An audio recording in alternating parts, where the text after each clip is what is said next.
G'day, g'day, beautiful boys, gorgeous girls, everything in between, whether you identify as a human or whether you identify as a griffhound or whatever you want to be. It's lovely to have you here again on your Monday / Tuesday / Sunday, whenever the hell it is. And joining me today, I am very excited, mildly terrified, and just a little bit titillated as well. On the line today with me is someone you may know very well from the chat. It's Lugnuts to Mad. Lugnuts, mate, how are you doing? Yep, so all caps, obviously, just like you like to come into the chat, coming in all caps. I hope that didn't burst anybody's eardrums as we came in. But yeah, mate, how you doing? I am fantastic. You're in a good place? I'm very pleased to be here. Groovy. We are here to talk about the only book that you have any interest in, the Cities of Sigmar book. So we'll be... No! This was a ruse! It was a stinking lie from a grot-sniffing bootlicker! Oh, beautiful. But we're obviously going to be talking about Bone Splitters. Now, there are, as I always say, there are greater minds than myself, and I'm not going to throw any shade in your direction. You probably know them far better than most, but there are greater minds than me that have talked about them, spoken about them, and put them together. So we're going to be talking about like the fun side, a little bit of the competitive side, and all the stuff that's come in, particularly for your naked booty boys, the Bone Splitters. Correct? All right, proper conversation. and a fair one. Good. Now, look, the last time I saw a list coming out of you, though, it didn't feature that much in the way of naked orc. No, that's very true. But it did have Lugnuts, me, little tiny miniature form. Last time I played, it was Lugnuts' Bone Splitter boot camp, where I was teaching the boys on how to be true Bone Splitter troops. Well, and with the lovely help of 3 of my lovely assistants, Magma Dragons. Holy bananas, 3 Magma Dragons. So how did, just out of curiosity, how did that list go? Oh, it was zogging crudmuffin. I didn't know how to control the dragons. They were like wild cats following laser lights that weren't paying attention to orders. God, yep, and they just got swamped down by everything from an organized list. It's like a herd of kittens versus a bunch of crabs wielding knives. The kittens aren't going to win. Yep, and let's be honest, it was the Tournament of Dragons. There were a number of dragons there. I would have been pretty unhappy to face that list because the amount of mortal wounds to bodies was huge. But I think that unfortunately there were some lists that were quite happy to take a chunk out of your dragons, correct? That's true. But the whole time I was laughing. It was funny to see the boys running, getting set on fire. Nothing like a good laugh. Yeah. Lugnuts never died in any of the missions. That's a win in my books. Yeah, that's, for me, like, you know when it gets down to the end of the game and you're just standing there and you're looking at it, I'm like, can I take out the enemy general? Even if it's tactically stupid, if I'm going to lose half of my army to do it, I'm like, fuck it. I just want the moral victory of killing the enemy general without hopefully losing mine. And he just dances away because Lugnuts is a dance machine. I love that he's a dance machine with no pants but a beautiful cloak. That's right. You know, it's disco tactic. Yeah. Priorities are definitely in order there. And then so apparently at the Vanilla Sass, whose name I can pronounce but refuse to, says in the chat that Lugnuts soloed a Magmadroth, which is, you know, that's right. That's not a bad claim for him, right? That's right. He magicked one to death. With an arcane bolt, nonetheless. Oh man, arcane bolt used to be scary. Now it's embarrassing if something gets picked off with an arcane bolt. There's a couple of wars in the chat, which is good. Vanilla Sass, the tournament on Saturday, who is one of your green-skinned brethren, but taking the Ironjaw side of things, has 0 of 22 models ready. So only a few days to get all that together. That's good. Demcast, we're going to be having some fun this weekend, aren't we? Just telling him to get painting. That's a big crunch for them to be crumping. But 22's not bad, but that's considered lots. And if he was a true oak player, he can't count more than 5. Yeah, that's true. You've only got one hand to count it on, right? That's right. And the other hand's for killing. Exact. One hand for the axe, one hand for numbers. Perfect. That's right. But before we get into all that, before we start talking about all that jazz, how are you? How's hobby going? I know that there was a charity event that you took the splitters to. How'd they do? I went to Chop, and it was the choppiest, most organized orc list event I've ever been to. Yeah. I was the only destruction. My heart flooded a little bit, but I was happy enough to do some great A crumping that day. And I lost to a turn priority. Oh, dear. Which, let's be honest, that's probably the first time in a long time that Greenskins have been able to say that they lost to a turn priority and not to just getting shit mixed by their opponents.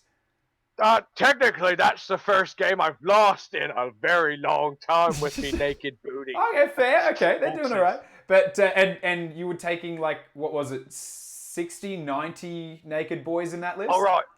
No. I was taking 140 naked booties to that list.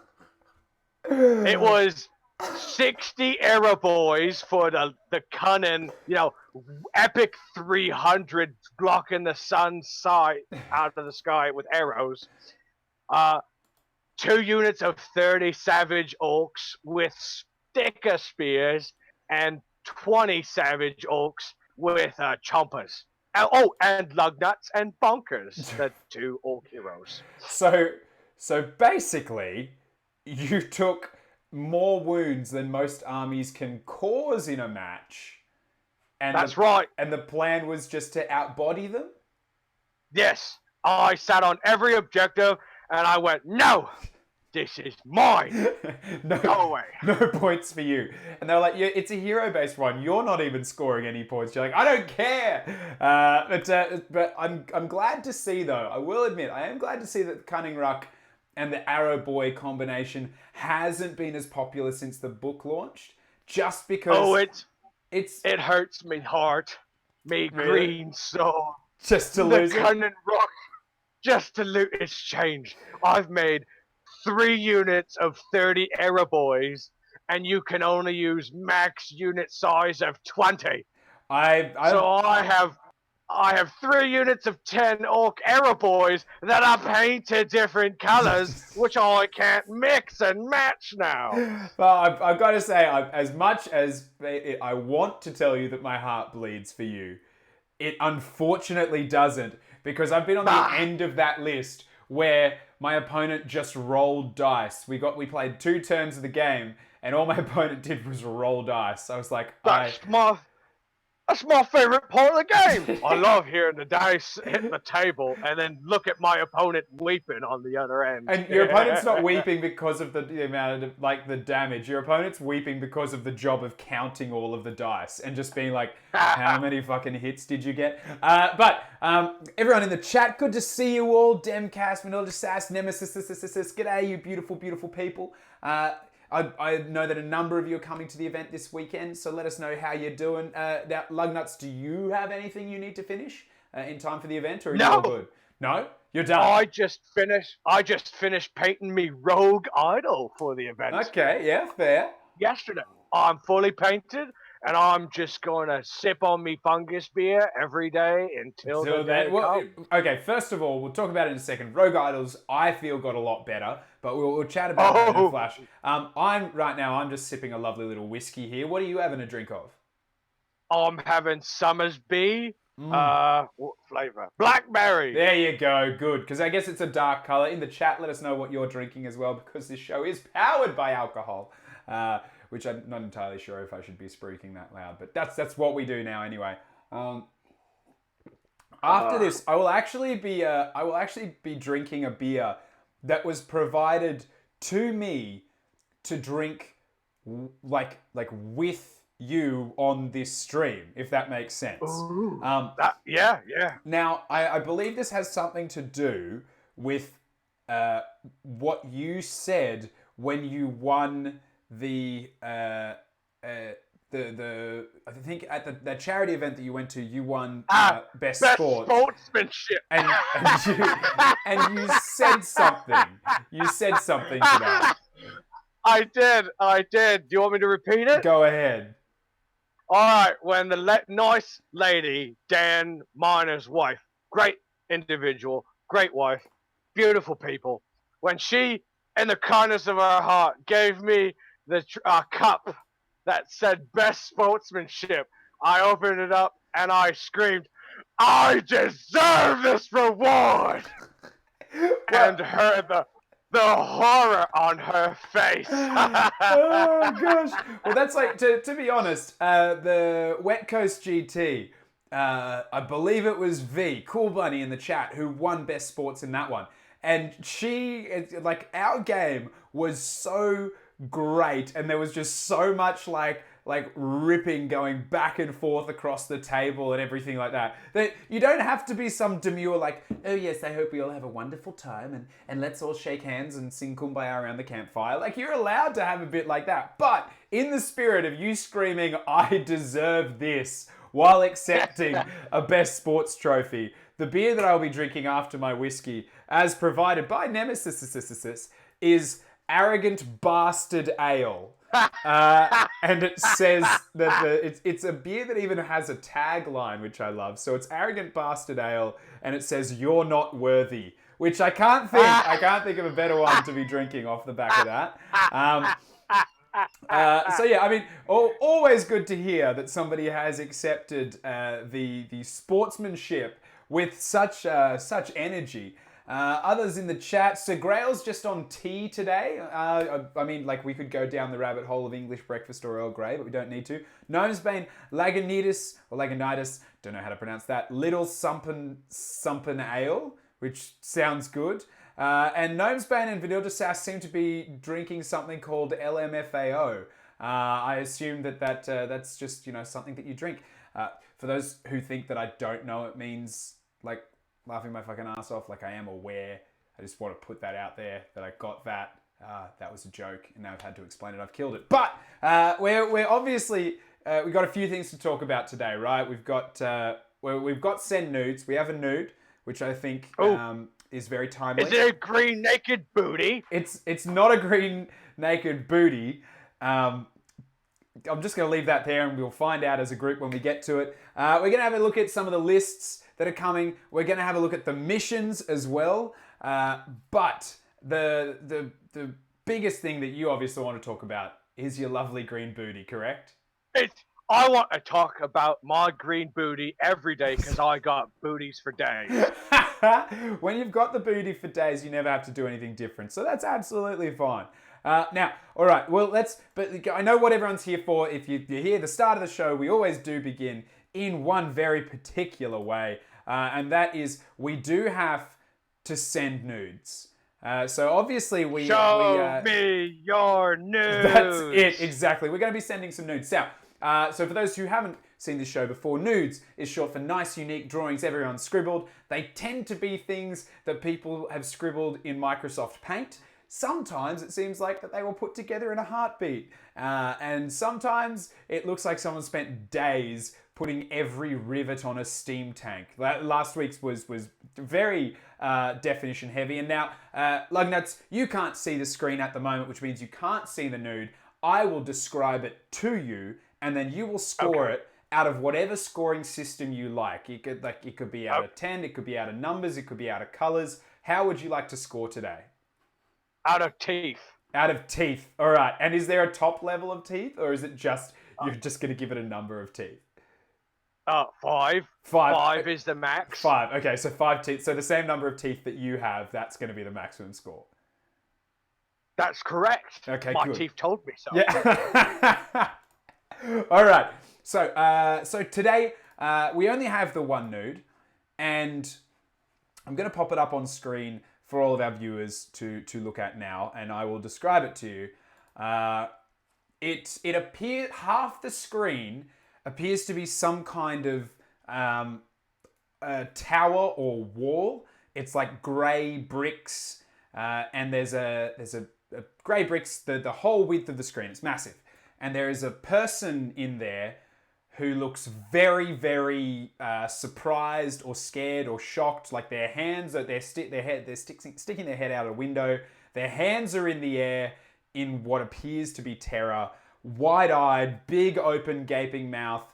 And they are looking directly at the thing that I think is causing them terror. And it appears to be two large, I want to say eyes, but I know I'm wrong. It appears to be two large green testicles. Just the testicles dangling from God knows where. I think they're swinging towards the wall. There's some definite lineage has been done around there's a sack.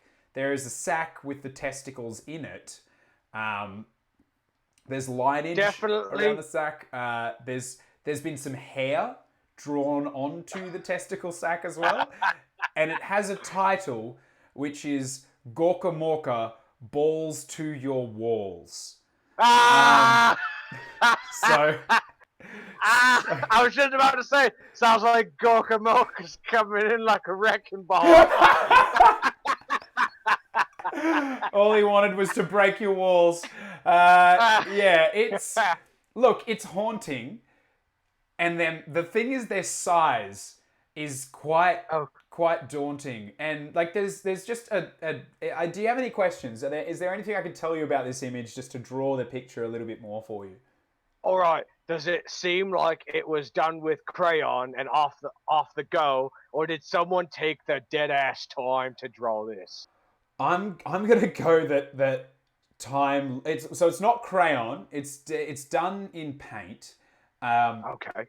And it looks quite like time was taken.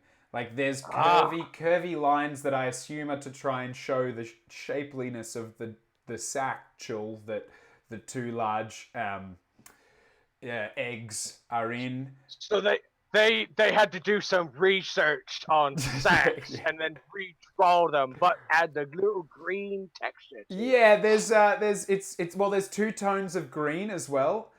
There's like a darker green and a lighter green. That's so that yep. In the chat, Gnomesbane, all caps. I came in like a wrecking ball. I'll just ask Gorka Morka's wrecking ball. Sir Grail is a bit horrified, which is fair. That's because it's his city. It's his city getting knocked over. That's true. He's in not in a good place. Demcast thinking it. Grace here, Rob. No, we didn't start early. We started from 7 o'clock for the last little while, just because we can get in a little bit earlier. But yeah, it's the thing is as a free someone very excited about the free cities. Seeing this is I won't lie, it's a bit confronting. I mean, the fact it's a bit like when someone sent the Moor one, which appeared to be an ogre showing his bumhole. It stares into your soul. And I think everyone in the chat can agree that it's hard to look away from this. It's a bit like a train wreck. It's like a train wreck. Yeah. You shouldn't look, but you can't help it. Exactly. So out of teeth, how many teeth is this horrifying vision worth? I've been waiting all me days for a good old orc nude, and this is nude as it nude can get.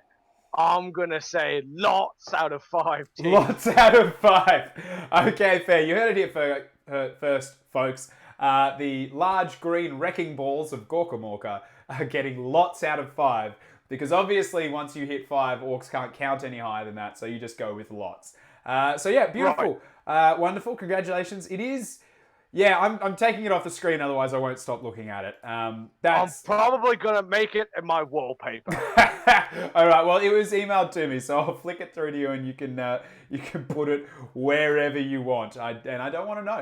To be completely honest, I'd rather not know, whether it's like on the back of your toilet door, so you're always looking at it, on your phone, so you always open it up. But going from one naked green skin thing to another naked green skin thing, we're obviously here to talk about the lovely, lovely book that came out for your wonderful, wonderful people. And I would take it that you've been excited about that. I am so excited. Oh, well, I mean, like, look, let's be honest. The Bone Splitters they were one of the first books that came out with, like, allegiance abilities and stuff like that. They were the second. Yeah. They were number 2. So Corn was first, and then right, Bone yeah. Splitters. And because Stormcast was before Corn, that's right. But I guess the thing is, it means that it's been a real long time between drinks for them, because they basically just haven't had anything since then. I think they got a little something in a GHB at some point, but other than points changes, they've kind of been locked in. Grace here, Rob, been subscribed for 7 months. We're 2 months off a hobby baby. Oh, what a beautiful thing. Grace here, Rob, though you are right, Seraphon were the first book, I believe. That's but right. They didn't get allegiance abilities. The Bone Splitters were the second book to get allegiance abilities. So it's been a very long time between drinks for them. And I think a bit like Cities of Sigmar, this is my first look at it, I was like, this is a really awesome book. I'm really I like what they've done. Your first impressions, I take it you were pretty stoked? I had a rager the whole time while I was reading that book. I could just not be any happier. But it was too much. Okay. Too much. So first of all, let's compare the Bone Splitters stuff. So the allegiance abilities, everything you got like that, to the ones that were in that second ever battle tome to have allegiance abilities and artifacts and stuff. Rather than saying I'm assuming that it's better, given that it excited you so much. But I guess my question is how much did it change of it all? Okay. Yeah. Okay. I'll explain Bone Splitters 1.0. Okay, Bone Splitters 1.0. I'll take notes. Alright, Bone Splitters 1.0. You surround the map with no monsters, but just a bunch of raving green lunatics. Their job is to run up, get stuck in, and then do nothing. Because they had one attack each, and they hit like a wet pool noodle.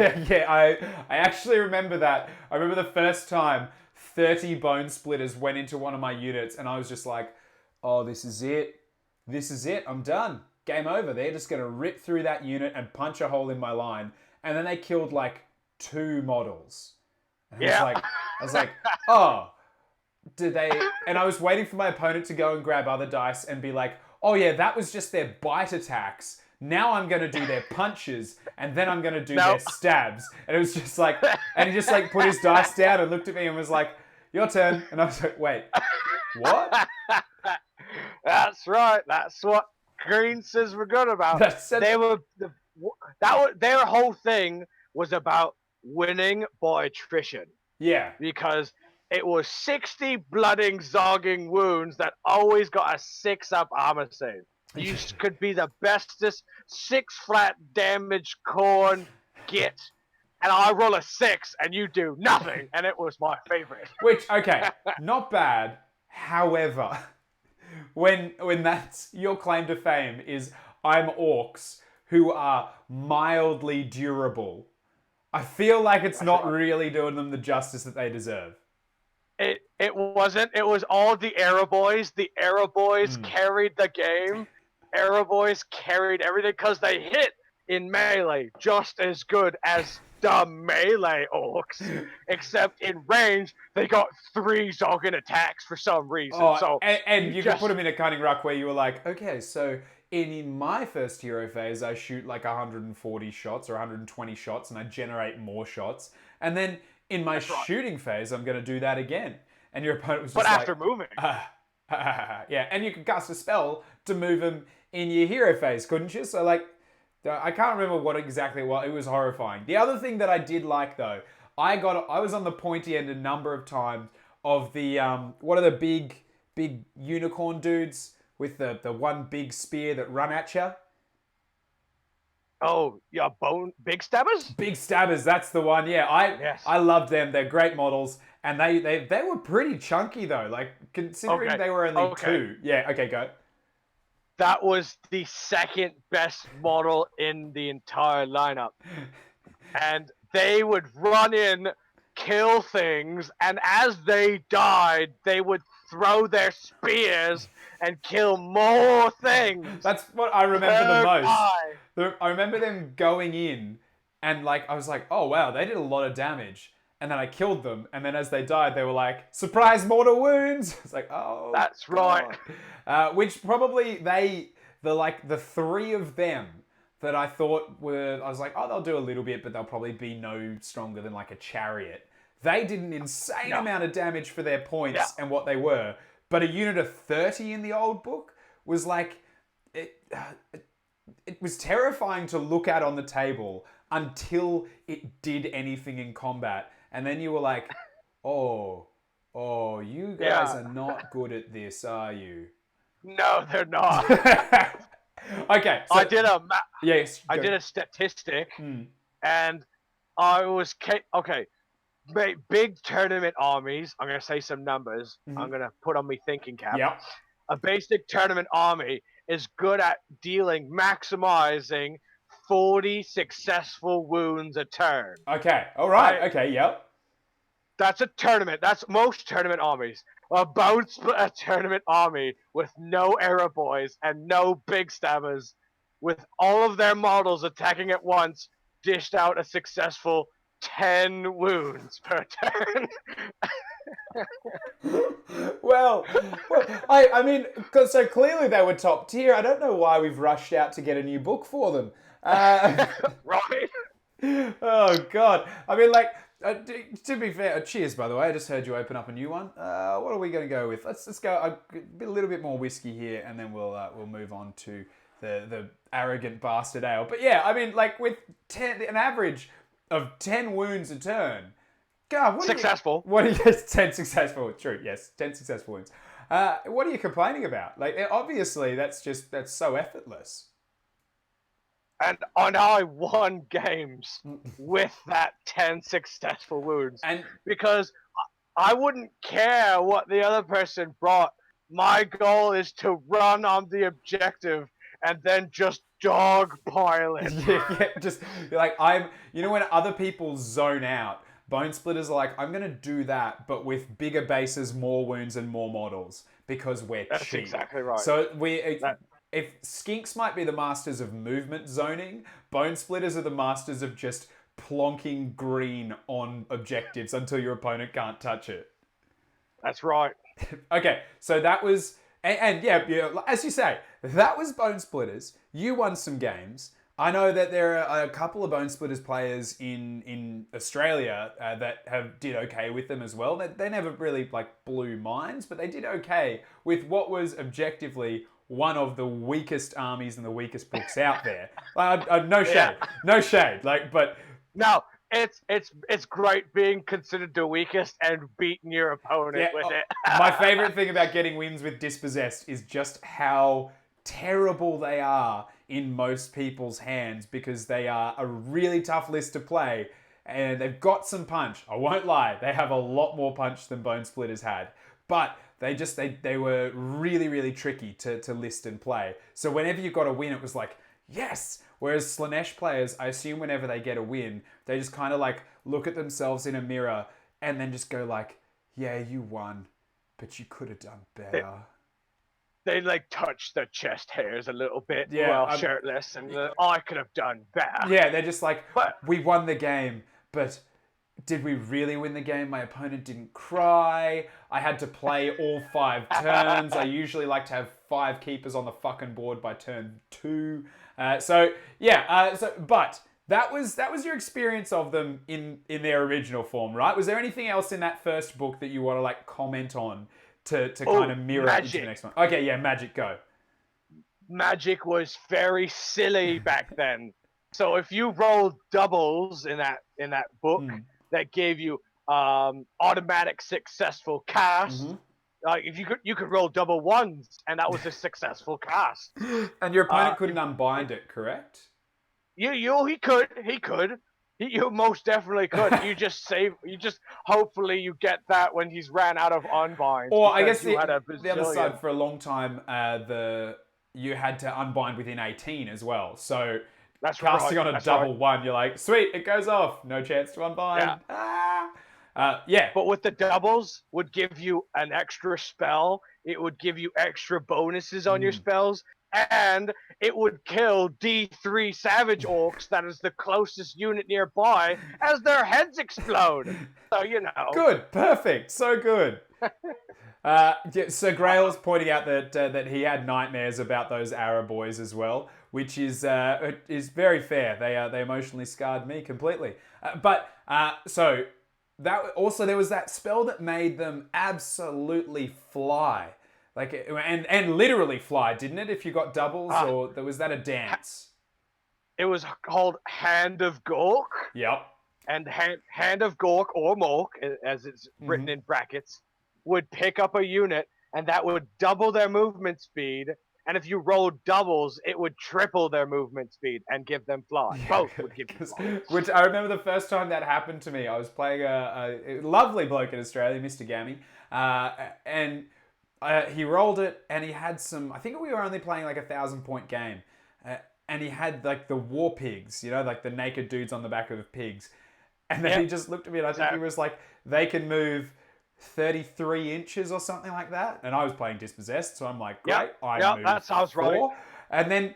And there was like this huge rock formation thing in the way that had kind of separated like half the board. And I was like, all right, well, at least that's there. So all that movement's done is like counted for the thing. And he was like, oh no, and they have fly. I was like, run me by how they have fly. Like lore-wise, I want you to justify it to me, because it's a move.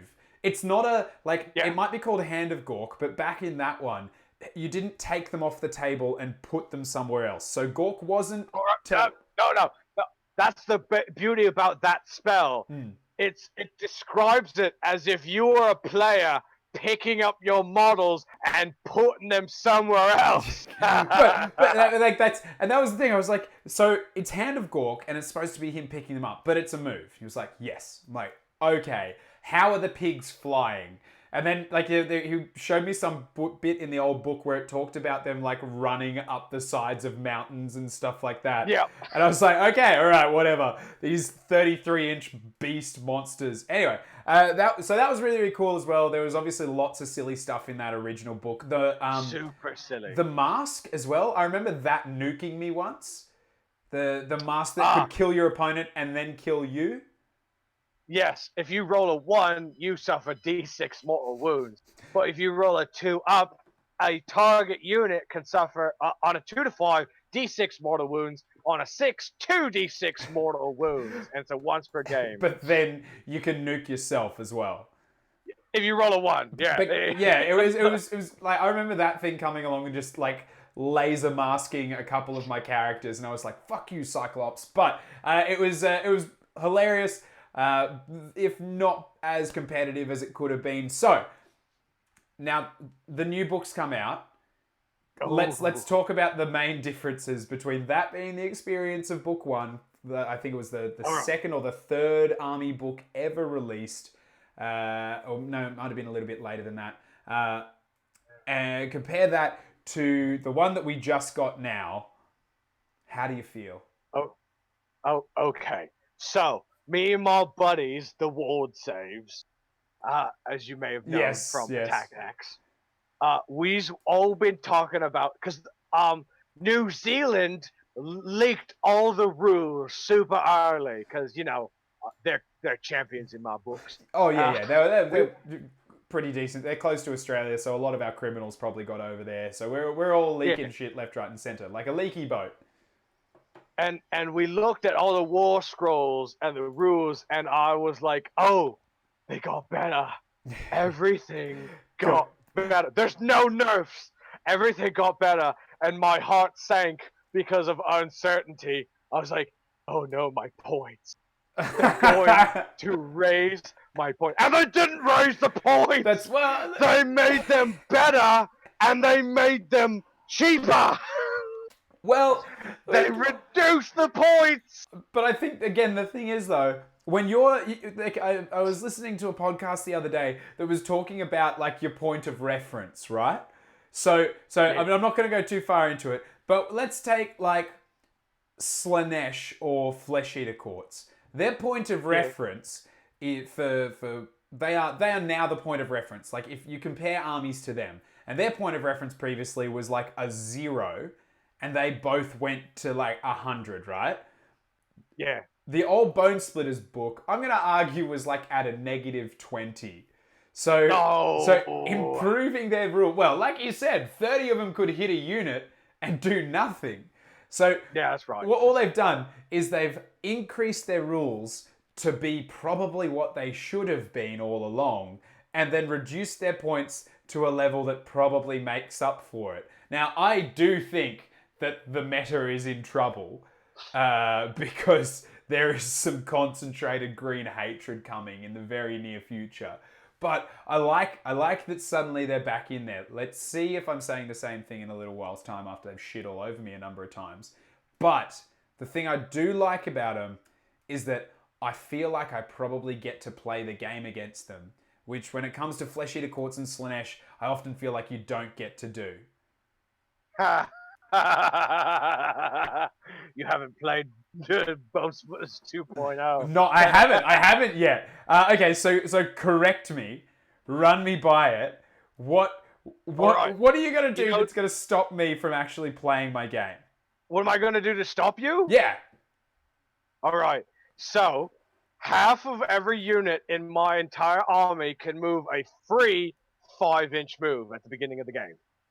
Okay, now that's just basically my entire movement, but all right, so sure. That's nothing. That's nothing. So what you do with that gives you the edge to make an army that drops first turn. I run all my goobers after that 5-inch move, and I'm sitting on every objective before you even get your first turn. With 280 wounds of very stubborn naked orc. That's right.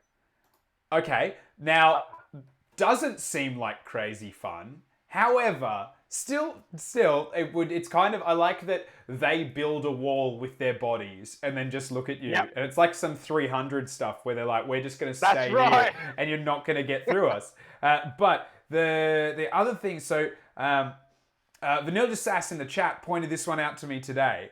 So with Icebone, in their turn, so in your turn, you can, sorry, I just want to get this right. You can make your opponent fight last, and then charge and fight with boars, and then at the end phase retreat, you get out of combat before the enemy strikes back, because the end phase would happen first. Well, but the end phase for the active player happens first. So they get to retreat in the end phase, and doesn't their rule make them fight at the end of the turn, not last? At the end of the combat phase. So they will get their attacks before you get your chance to retreat. Damn. Though I imagine that'll be one that's going to come up in a ton of tournaments though, because it is one of those ones that feels like it sits quite close to the line. So I think it is very close. It's and I mean, look, I was just getting super stoked about Gotrek. Everybody's turning around being like, Drakfoot's going to roll him. I'm not particularly scared about that. Just because you should be. You will be. You will be. But yeah, we'll see how that goes. But so I guess the comparison between those two books, right? So first of all, your blobs of orcs now actually do some damage. They've got the combat. They've got the punch. Talk to me about the rest of it. What about everything else? All right. So they changed a lot. First off, I noticed is the monster hunting table. All the abilities are the exact same, except now you can choose which one you want to use instead of it being a random stinking gamble. Yeah, which is I'm actually not a fan unless it is a really high reward mechanic. I don't like the idea of people like a random thing for army allegiances because if I guess with the Bone Splitters, right? You look at it and they're an army. They would have a thing. They don't just randomly wake up the next day and be like, today we're really good at killing this. And then tomorrow they're really good at killing that. So I'm glad that they're a bit more reliable and you can build your army as opposed to like, I remember playing with man-eaters, right? Or man-eaters or the tyrant for ogres. And you used to roll a dice to find out what their special ability was or what his big name was that gave him more abilities. And I was like, great. So some days I might rock up and he's an absolute death machine. And the next day he's going to be a total potato. How did he go from zero to hero? He likes flowers on Tuesday. Yeah, killing things on Thursday. Yeah. So, okay. So they're a bit more reliable. Your boys are a bit better. Yep. A lot better. Instead of one attack, they got 3.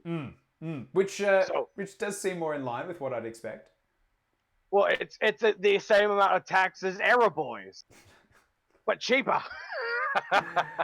Well, then again, let's be honest. Arrow Boys aren't bow specialists. They're just bone splitters that picked up a bow at some point.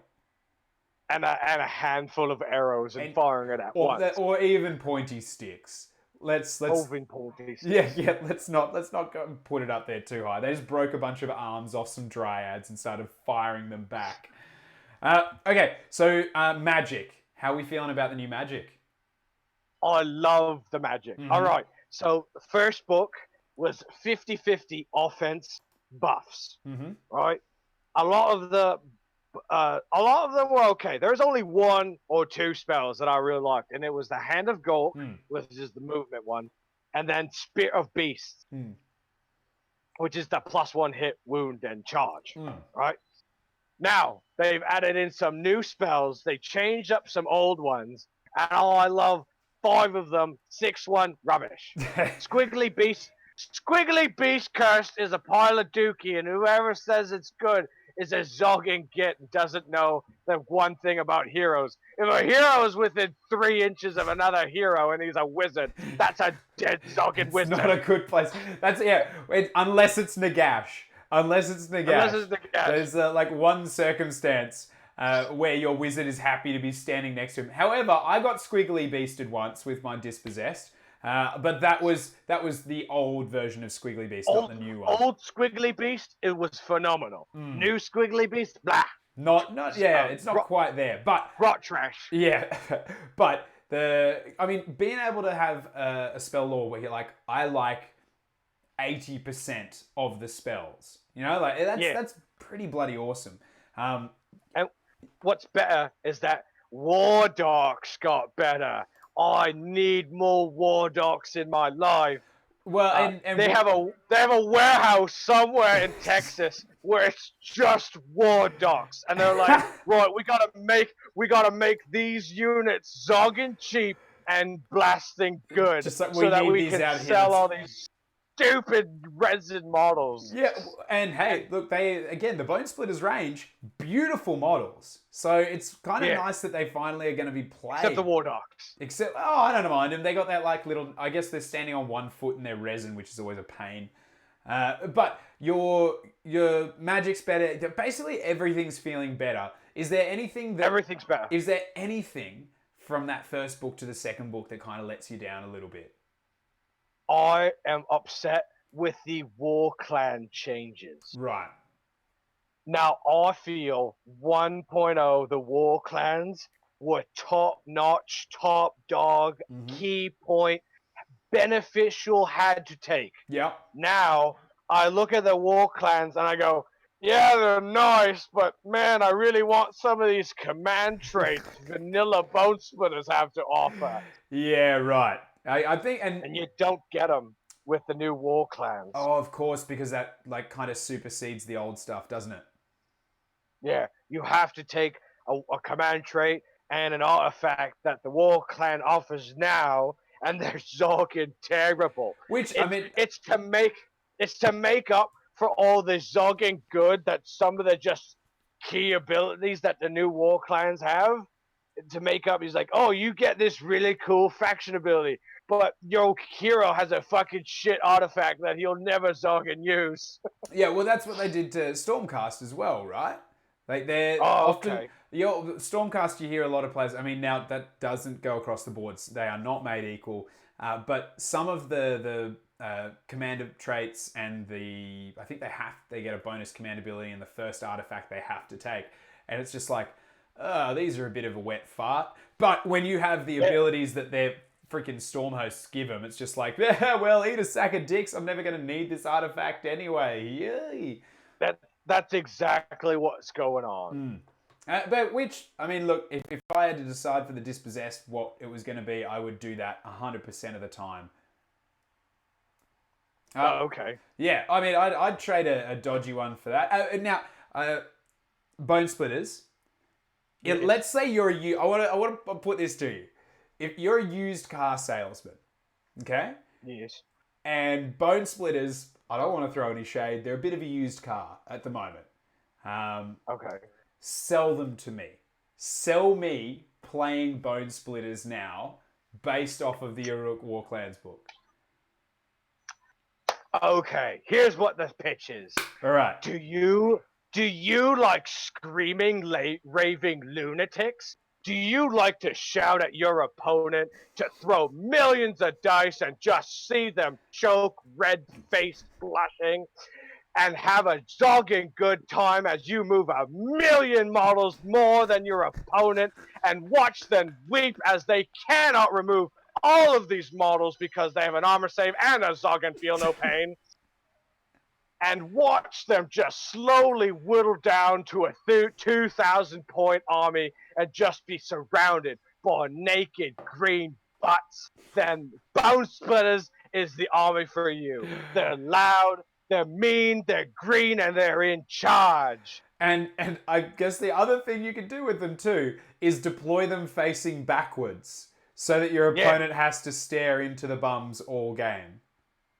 Well, then you're taking away half the fun of you playing Bone Splitters. Exactly. If we're not looking at it there, we're not looking at it anywhere. Oh, Dr. Vulcan sent a cheeky little bit of US dollars, which is great, on YouTube, but then also giving the bits for the WA. Obviously for the WA. And as much as, so you very much appreciated. It breaks my heart that I am actually feeling excited about greenskins given how many dwarf holds they destroyed. But still, wonderful news. But yeah, thank you, Dr. Vulcan. That's lovely. Thank you. We're obviously talking about the greenskins. Do you want to maybe run us through your list that you're taking? So this weekend, for those who don't know, we're going to be covering the Kippers Melee with Demcast. We're like super tandeming in to bring some amazing coverage from Kippers Melee this weekend. We're also, the same weekend, there's coverage from the UK. So it's going to be pretty much 10 games of War Dollies back to back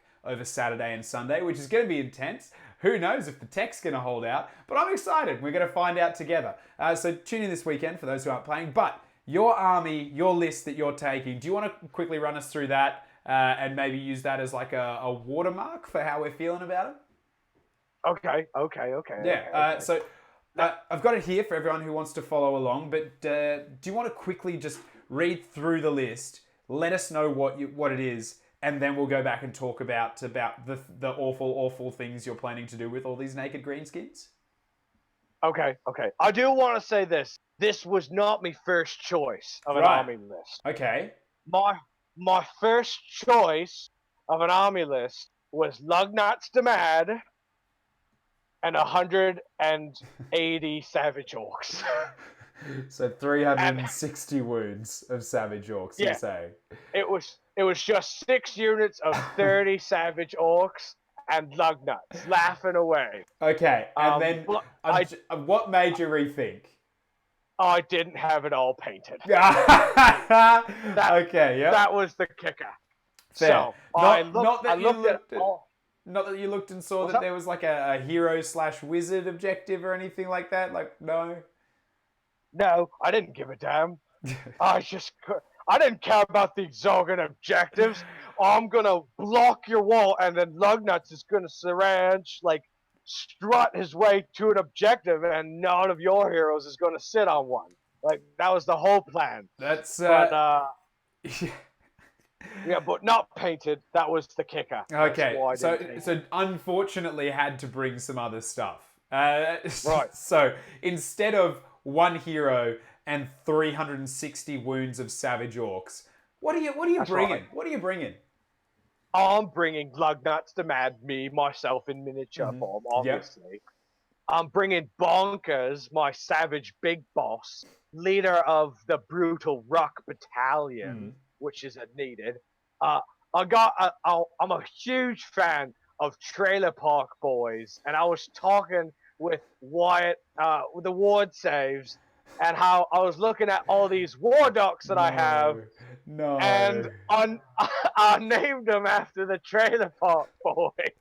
So I got three war docs: Bubbles, Icky, and Ulian, Good, and good. I just had to do it. Uh, I'm going Drakfoot, which is very supportive on wizards and And also, spells and such. I just that one more than any of them messes with my head because like Drakfoot, the translation obviously being like Drakefoot or Dragonfoot. What? Yeah. Why the foot? Oh, okay. So there's a reason for that. Really? Because I would It's have thought like because wing or scale or horn or breath, but foot. it's because they're orcs. It's because they're orcs because they have feet, right? Drak for dragon is because these gits are from the realm of fire. And the whole thing about their war clan is that they live in corn territory, Right. and they have these blood lava lakes, and they scoop up lava and they use that as wall paint, which gives them magical anti-magic capabilities. Okay. That's why they can stab ghosts to death and ignore your feel no pain. They're real good. They're like, suck it, ghost. You're no longer a spooky ghost. You're just a sheet. I'm gonna punch a hole in you. So okay. I mean, I in my head when I first heard it, I thought it was like some kind of like Tai Chi. I may have just watched Kung Fu Panda, and like like they've got like these amazing like roundhouse kicks or something. Like oh yeah, but it's not. It's just that they have like bloody burnt feet. They got bloody burnt feet. They are considered crusading orcs. They are not. They're from the realm of fire, but they don't stay there. Their No. whole goal is to go around to realm and banish ghosts and demons. They're basically the Ghostbusters I love of it. Warhammer. That's so good. There's all these witch hunters and like devoted of Sigmar out there, but really the orcs did it first and best. Dr. Who's you Vulcan, gonna call? yeah, Dr. Vulcan dropping some other bits and saying had awesome luck today with boy maniacs. So apparently they're the new going to be the new hotness as well. I do love that between I think it's maniacs and more boys just for their background are my two favorites I think. Okay, so you've gone Drakfoot. Sorry, back to your list. I want Drakfoot. You've gone Drakfoot. You've got and between all of them, you have 4 of the spells, I believe. I have 5. No, 5. 1, 2. Yeah, 4. 4. I have 5 casts. Right, of course. Yep. I took Law of the Savage Beast, Brutal Spirits, which is the +1 to hit, wound, and charge. Yep. +1 to hit, +1 to hit, run and charge. Run and charge. Yep. Breath of Gorkamorka, which is the new Hand of Gork, double or triple movement. Yep. And feels a bit better as well because I love that it's like he just gets down there and he's like he doesn't lift. He just goes like. Just like he's like a kid with like I don't know if you ever made like little boats out of aluminum foil and like put them in like a lake or a pond and then blew them around. Maybe my childhood was really like we didn't have much in the way of toys. So I imagine that's all he's doing just with armies. We's all float down here, Gorkamorka. Yeah, where everyone's just floating. He's like, look at them floating on the land. I'll better help them. Okay, so the Breath of Gorkamorka, which is the new Hand of Gork. Cunning Beast Spirits? Cunning Beast Spirits, I looked at it and I was like, well, I don't see the purpose of that. And then I looked at it again and I'm like, oh my zogging god, it's +1 armor saves. Right. Which... It's just +1 armor saves. And I'm thinking, okay, back to the War Docs themselves. Hmm.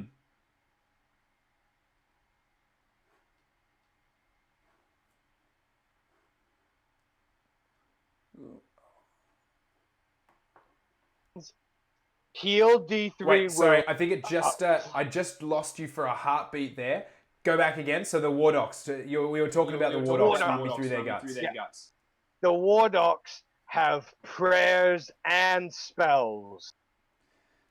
Oh. They have spells and prayers. They have 3 prayers, which is heal Bone Splitter's D3 wounds, or give friendly Bone Splitter wizard +1 to casting, unbinding, and dispelling, and give Bone Splitter's unit +1 armor save. With Cunning Beast Spirits, you can give +2 armor to a 60 wound unit of Savage Orcs, so it's 60 wounds at 3 plus armor. No. Just no. No. They're all on a 3-up. A 1 or a 2 is a fail. But you can then Mystic Shield them as well. So they can be 3-up re-rolling ones. Just making unbroken eye contact with Stormcast, being like, yes. What you got? We're heaps cheaper than you. You get we're like half the points for twice the models. So yeah, okay. So the War Dogs looking like they're kind of in the guts of it there, and also being the Trailer Park Boys will be very fantastic. Now your battle line doesn't disappoint. It's just 90 savage orcs in different formations. Yes. We got 30 Era Boys, 30 Stickers, and 30 Chompers. Which, when I first saw it, I thought it was a typo. Because I thought it was meant to be choppers. And no, it's chompers. Yeah, because they're chomping. Because they think they're one giant beast. That's a big thing about Bone Splitters. They work as one giant monster. We don't get behemoths. We are the I'm just waiting for someone to convert a rogue idol using just like bodies of greenskins. You know, like the what's that zombie movie? World War Z? Yeah, where they all... I'm thinking more like Wreck-It Ralph Breaks the Internet, where they all form into one gigantic. Someone needs to make a massive orc giant out of greenskins. And just be like, we work as one. I will do that for you. That'd be great. Speaking of the Rogue Idol, I mentioned a little bit earlier that it got heaps better, and you're taking one. Now, I'm taking one. Yeah. Do you want to talk through the change? Because it was previously like you'd see a Rogue Idol and you'd be like, oh yeah, like it's good, but it's not amazing. So a Rogue Idol, I always had a hard time putting in a list because it would just be by itself. It was an ally. It got no buffs, and its base stats were like, oh, it's good, but I mean, 8 big stabbers for the same points do it better. Yeah. But so why would you? Yeah, exactly. Why would I? But now, with all the zogging keywords that they gave it, and the defensive capabilities they gave it, I'm like, I could make this a magic absorbing wrecking ball sponge and just throw it at my enemy and laugh. And watch as your opponent is emotionally broken by the experience. Yeah. But here's me combo. Do you want me to hear my wombo combo? Now, the whole thing centers around the Rogue Idol. I don't care if anyone's getting strategies from this. They can't do zogging anything about it. So, I either go first or second. I don't matter which turn I go in. But the Rogue Idol is the sponge for all the buffs. One War Dark will give it +1 armor save. The other War Dark will spend his spell to give it another +1 armor save. Another War Dark will give it Breath of Gorkamolka, making it speed 20 with fly or 30 with fly. And then Sweet Lugnut Betty Samad Dingus. will give it +1 to hit, hit, charge, and run. And with the new rules, because it's considered a bone splitter, it gets wall paint for some zogging reason. So it's a 2-up armor save, 5-up feel no pain, 6-up feel no pain, movement 20, wrecking ball, hitting on 2s, wounding on 3s or 2s, with D6 or 2 flat damage, rend that ignores your feel no pain. And I just send that off on its own, toying up as much as it can, while my boys are like, yeah, we're gonna watch that eating some popcorn and squig beer. It's a horrifying sight to behold. Now we're having a tiny little sound echo that I am just trying to fix. I lost it. You lost it. Don't worry. I swear to you, we'll get you back. We'll get you back in just a heartbeat. Or I'll get my voice back to you. Just give me a second.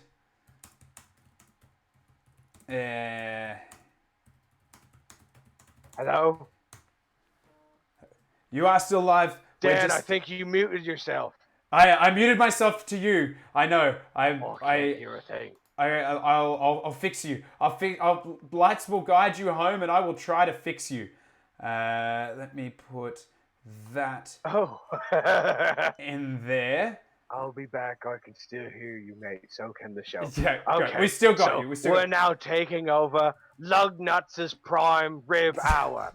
God almighty. As Lugnuts waits for his gracious host to take over the show, because I can't hear a bloody thing.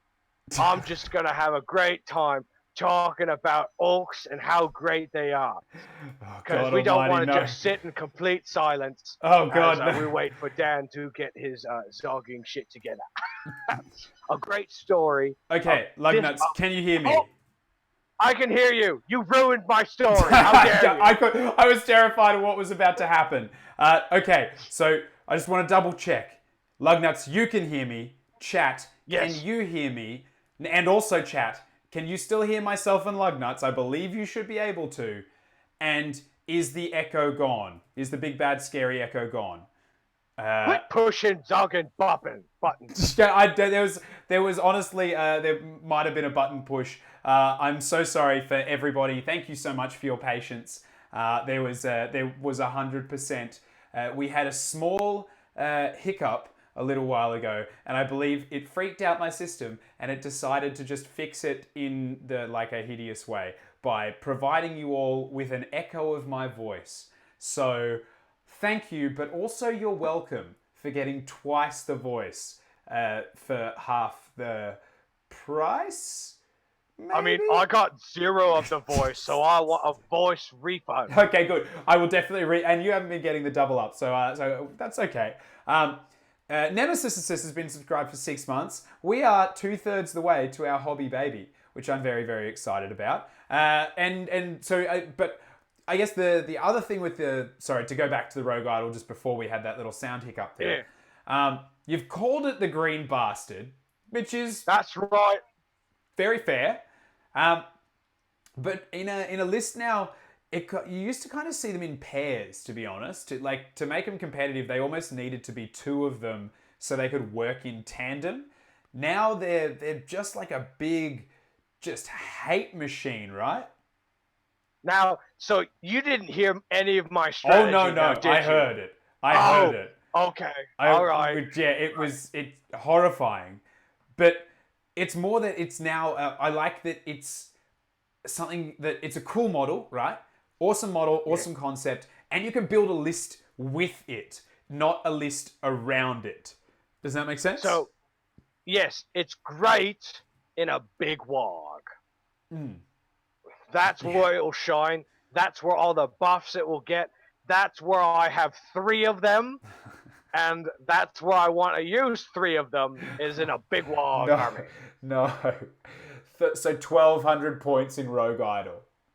Yeah, I actually have 4 rogue idols, but I can't fit 4 in a list. Well, yeah. Wait, you can't. Oh no, and still have your minimum battle line. Oh, of course, because they don't. I mean, I could have greenskins and lugnuts again at that point, because it's just, instead of 3 magma dragons, it's 4 rogue idols, Could be and then fun. 30 orc boys, What? and then lugnuts. One day they'll be sitting there a bit like little orphan Annie, just being like, maybe far away. Dr. Vulcan been subscribed for 13 months, which is my lucky number, and it was my lucky number before I knew it was the Skaven lucky number, and now I kind of hate that that's a thing. But congrats for being around 13 months. One hobby baby down, second one on the way. I think it might be twins. And Dr. Vulcan, horrified and surprised that you have 3, and then finding out that you have 4.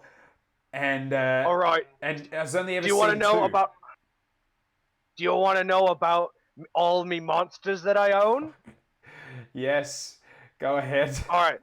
Let's go from smallest mounts. Okay, how do you want it? Smallest monsters in big quantities, or big monsters in smallest quantities? Let's go. Let's end on the biggest quantities. So let's start with the smallest quantity and work our way up. All right. I got 1 Bone Grinder's Gargant. Okay. All right. Massive. Yeah. I have 3 Magma Dragons. Yeah. Right? Yeah. I have 4 Rogue Idols. Mm-hmm. I have oh no, I forgot I had 2 Troll Hags. No, that's really good, because I was just saying your Christmas tree wasn't right. You went 1, 3. Now you've gone 1, 2, 3, 4, 5. Yeah, and I have. If you go 5. 12. Oh God Almighty. No, I don't have 5. I have 12 Ale Guzzler Gargants. No. Why?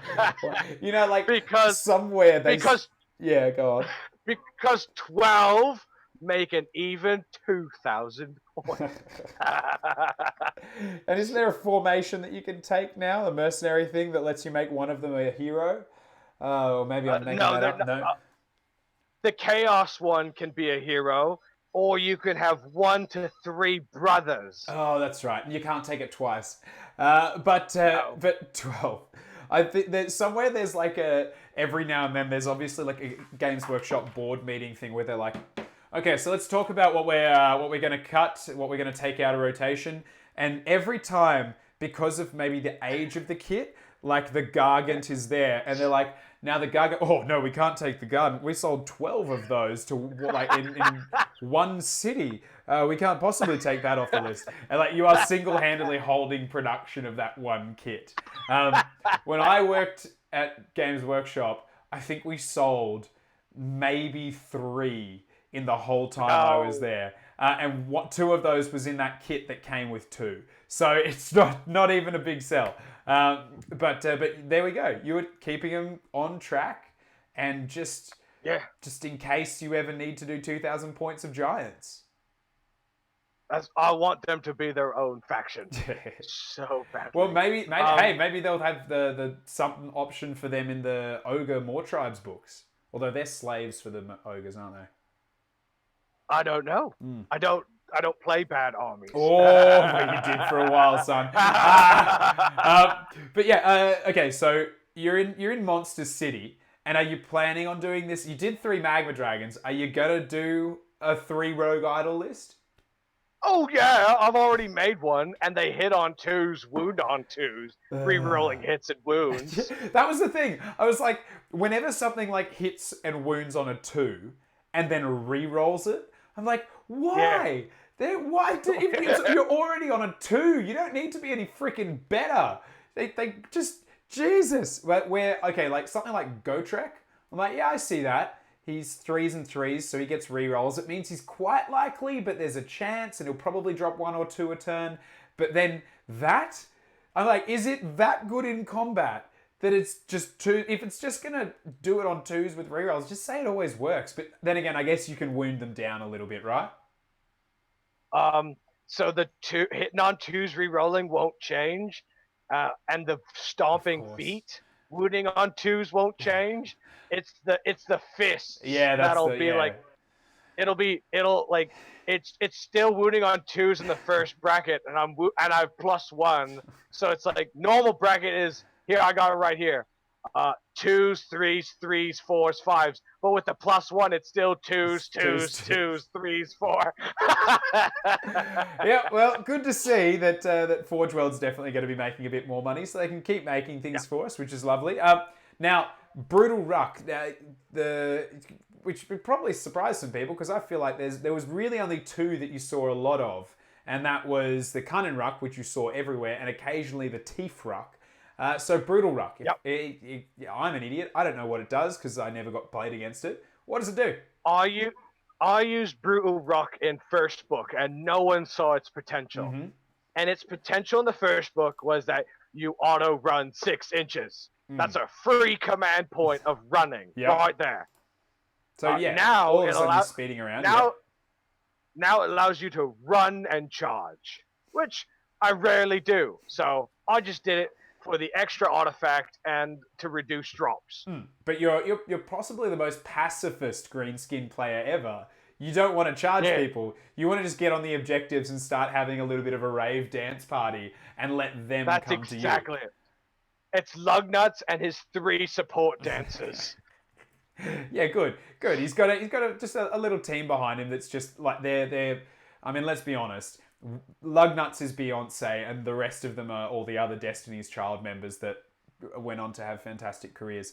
I have theme songs for them too, and I couldn't decide on if it was Shake Your Groove Thing or Canned Heat from Napoleon Dynamite. I'm torn. I think I want Groove Thing. Yeah.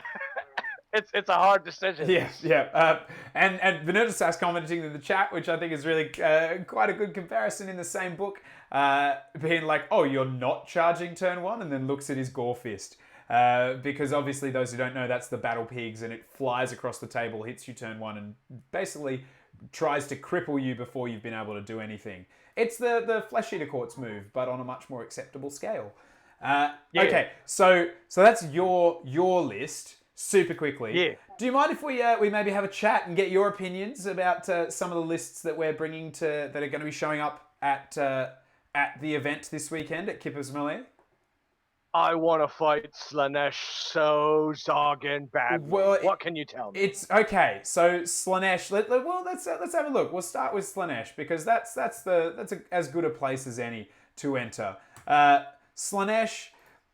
It's around. It's around. I believe there's 3 Slanesh lists coming along, and I'm sure there's a couple of people in the chat who can and will correct it if I've humped that up at all. But the first one that I've got, it's actually taking the Celescan Host, which is from White Dwarf. So I would say that people want to hunt down either a copy of that or I believe that they should be able to get a scan of it, given that it's competitive play rules, and I don't like the idea of someone not being able to find them all in one neat little place. It'll be tight. This one, I'm going to say the TO is going to have to maybe have some questions on this one, only because it hasn't been around long enough to be FAQ'd.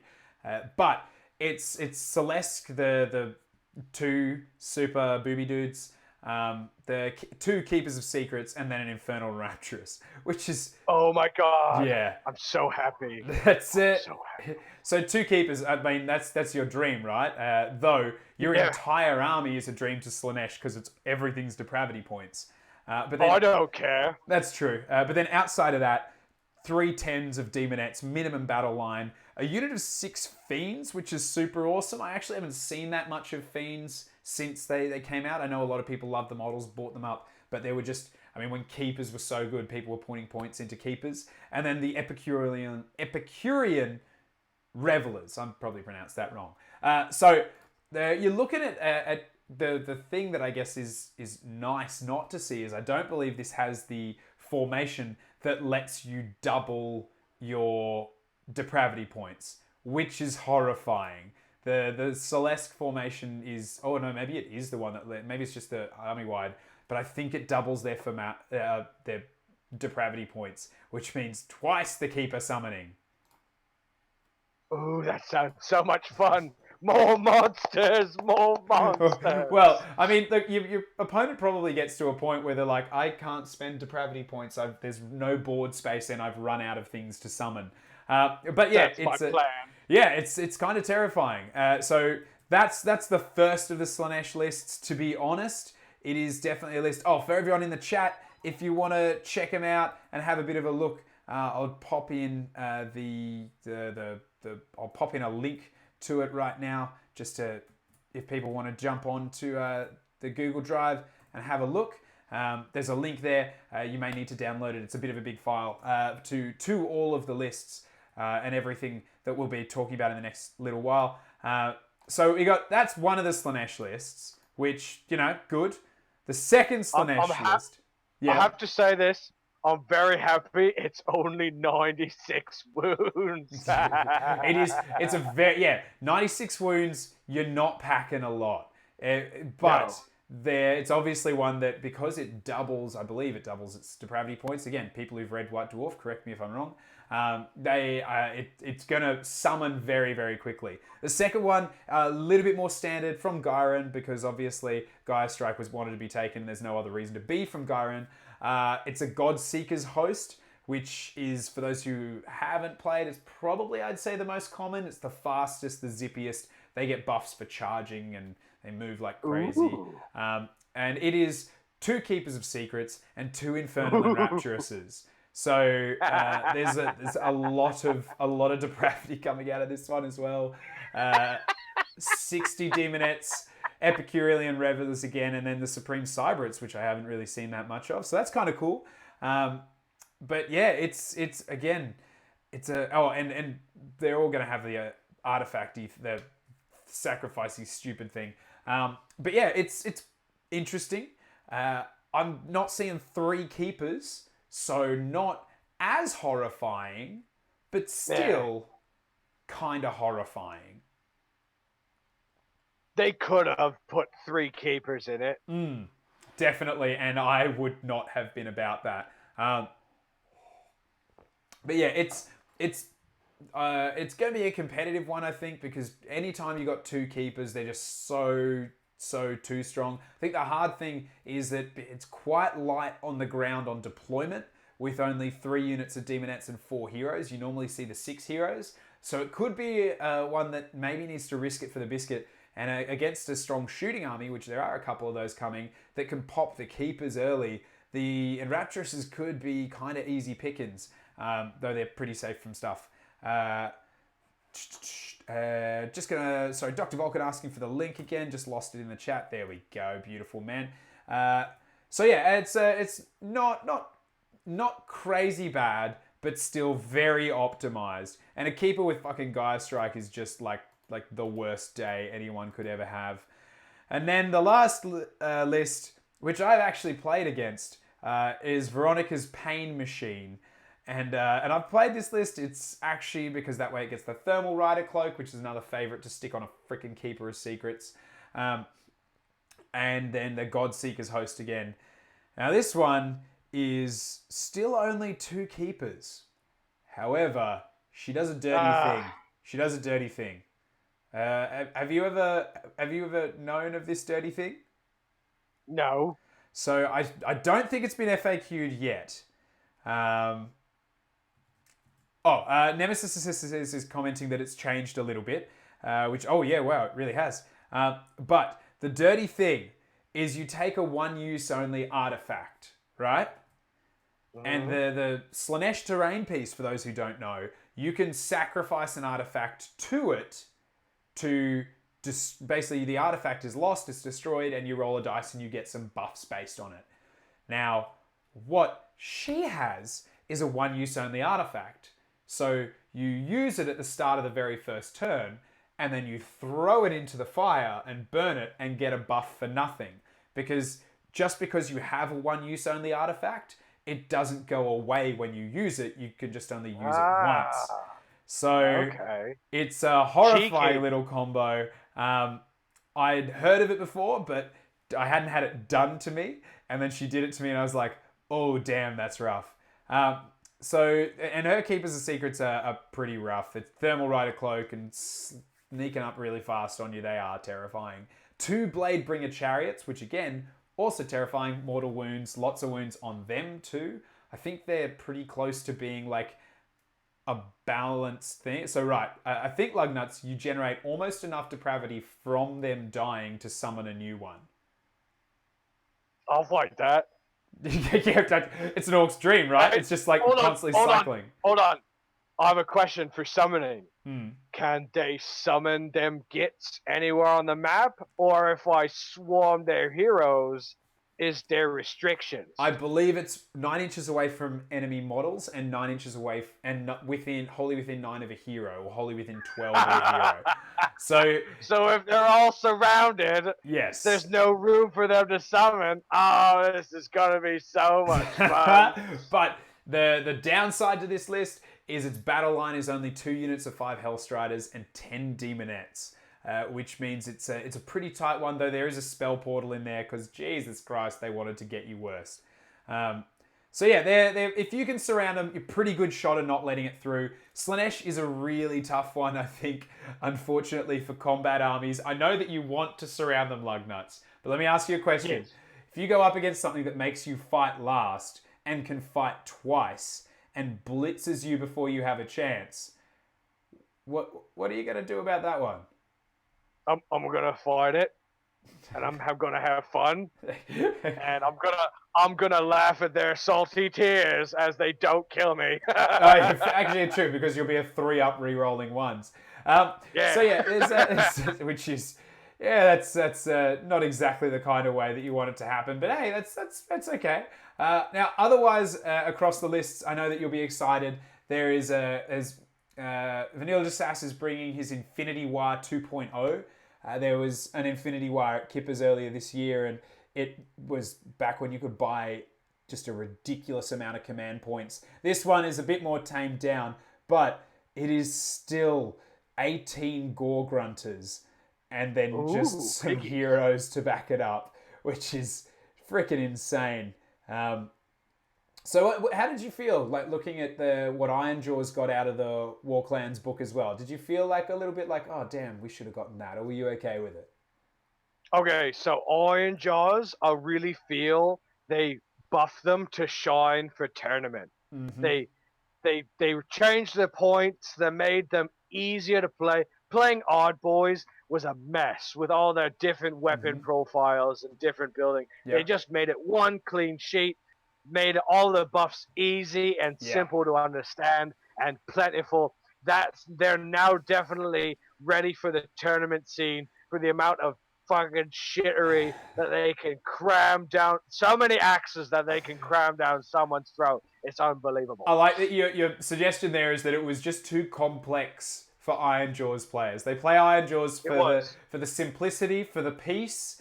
But Dr. Vulcan pointing out, and quite fairly so, the Ironjaws definitely got the better of the battalions, I think. But they arguably had the better of the battalions in the Iron Fist than just about any other army has had since the start of Age of Sigmar. So they're not scratching too hard. But yeah, it's a ton of Gore Grunters, and it'll just, like, I love that it's a cavalry list. It's an Orc cavalry list, which is, it'll be fun. There's I wanted to bring me Savage Boar Maniacs with him alongside his pig army. Yeah. And we would just be the pigs running town. 30 to 50 wild boars. 30 to 50 wild boars in your deployment zone turn 1. If you don't have an automatic weapon, you're completely fucked. That's exactly right. Which, though, to be honest, I'm pretty sure that there's a number of crossbows coming. So there's the equivalent of an automatic weapon and a high-powered sniper rifle. There's a little bit of Sylvaneth coming as well, which will be... Ooh. It's and one of the things I really like, so this list, it's a Gnarl route, like, which is now the Glade, not the formation, the War Scroll Battalion. Drycha, Tree Lord Ancient, and a Branch Wraith. 3 units of Spite Revs, 20 Dryads, and then 3 units of 3 Kurnoth Hunters, which I really like because Kurnoth Hunters are beautiful models, and they were all that you saw in original Sylvaneth lists, and now you really don't see them as much. and so there's been 9 of them, and seeing them with swords for the first time than we've ever seen. How do bone splitters feel about playing against trees? Because they don't really bleed, do they? So I don't feel like it, and they don't have bones, so I don't feel like it's a really satisfying death. They make great campfire kindling. Okay, fair. It's about warmth. Oh, of course, yeah, right. How can you dance naked around a fire if you don't have any wood? I'm such a fucking idiot. Obviously, that's why you need them. But yeah, so Grail's saying that they're agreeing, and Vanilla just has pointing out, yeah, the swords are now absolutely brutal. Number of endless spells, which is cool because it's the outcast formation, so there's a lot of casting power in the list. And then the thing I'm kind of excited to see, so there's the cogs, the Vengeful Skull Root, which just everyone should take because it's so good for movement. But the Glade Rim, which I have never seen someone use. That's that weird like human centipede thing. That's that worm thing. Yeah, I've never seen it. Too bad I can't stab that Zoggin thing. No, I do actually wish I could charge spells. I think that'd be a lot of fun. But That'd be so much fun. Yeah, right? It'd just be like, we got this, boys. It's ethereal magic, but we're still going to give it a red hot go with an iron poker. The next Sylvaneth list, again, like we're looking very different as well, which I, again, really, really tickled by. I love this about it. It's Winterleaf, looking at Alariel because she's Alariel. Branch Wraith, an Arch Revenant who I hate so much. Only because of his, have you played against one? No. No, okay. That fucking wing bug on his back? Yeah. Yeah.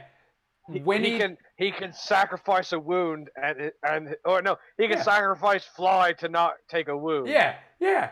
Like, I'm sorry. So effectively he's just got an extra wound. And why do you care? Because it's happened to be. This sounds like dwarf problems where you don't have enough damage output. Well, it's happened twice that I've not killed him by 1 wound because of that stupid bug. And I'm just like, that sounds sweet. like a dwarf problem. I'm like, the general's dead, the Arch Revenant's kaput, great. And then my opponent's like, oh, he can do this thing. And I'm like, yeah, of course he can do this fucking thing. And then, of course, Tree Lord Ancient, because you always need a Tree Lord Ancient. 3 units of 5 Spite Revs, 5 Tree Revs, obviously, just for a little bit more teleporty shenanigans, and 6 Hunters with Scythes, which are still terrifying and good. And then the Outcasts formation, and an extra command point, and the Spite Swarm Hive, which is quite cool as well. Which is, again, that's the one that's really good for flicking you around and moving. The Vengeful Skull Root is the other one. This one, for me, is a much more movement-heavy list. Again, I assume you're not particularly concerned. Oh, no, you don't have the bodies to flood the board, do you? I do. I have 90 bodies. 90? That's nothing, nowhere near 160 or 140. No, but it's enough against 88 wounds. Yeah, okay, true. Fair enough. And I guess there are a lot of 1-wound things in that one as well.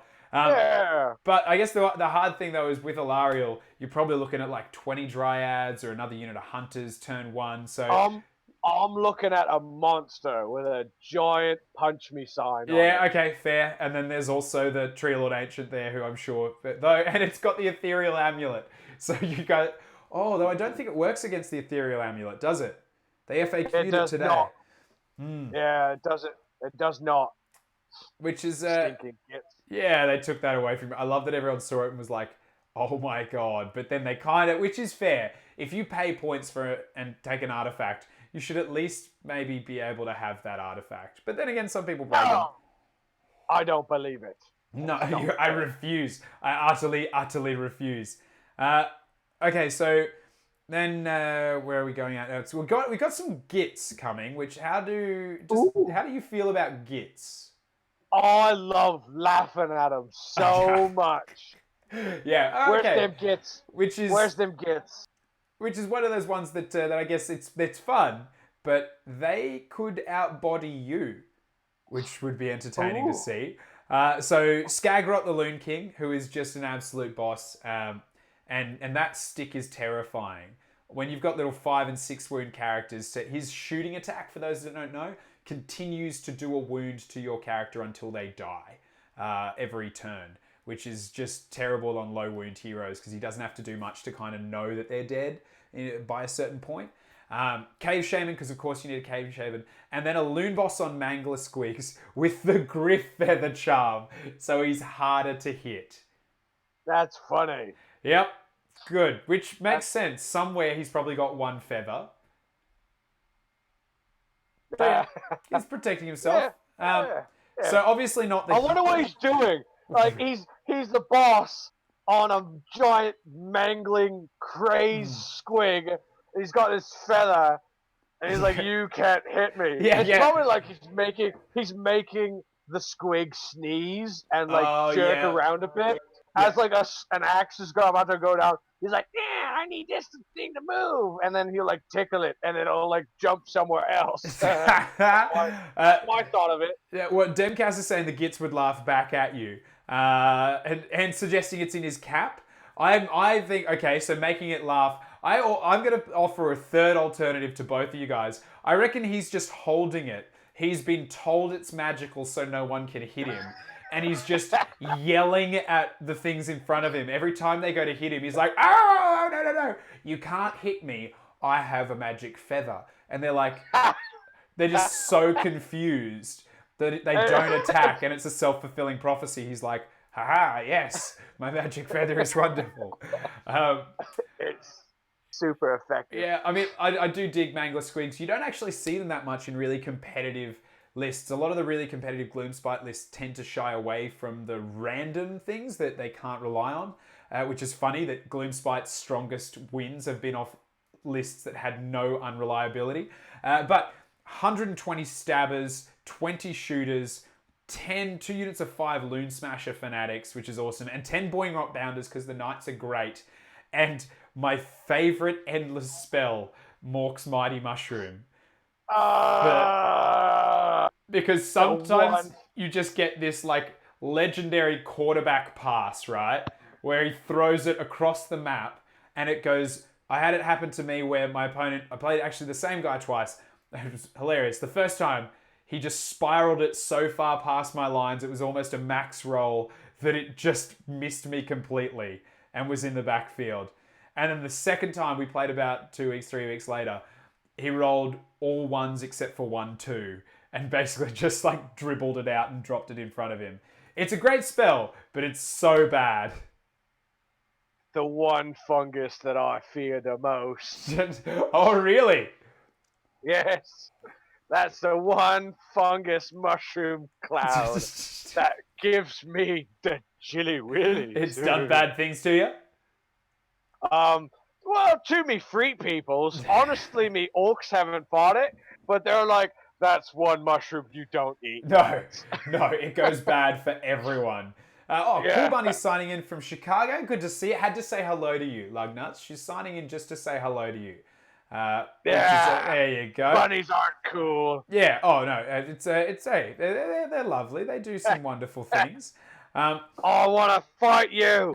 I challenge you, and you're stinking the neck. Oh yeah, actually, that would be an interesting challenge. I dare you to summon more monsters, keepers of secrets.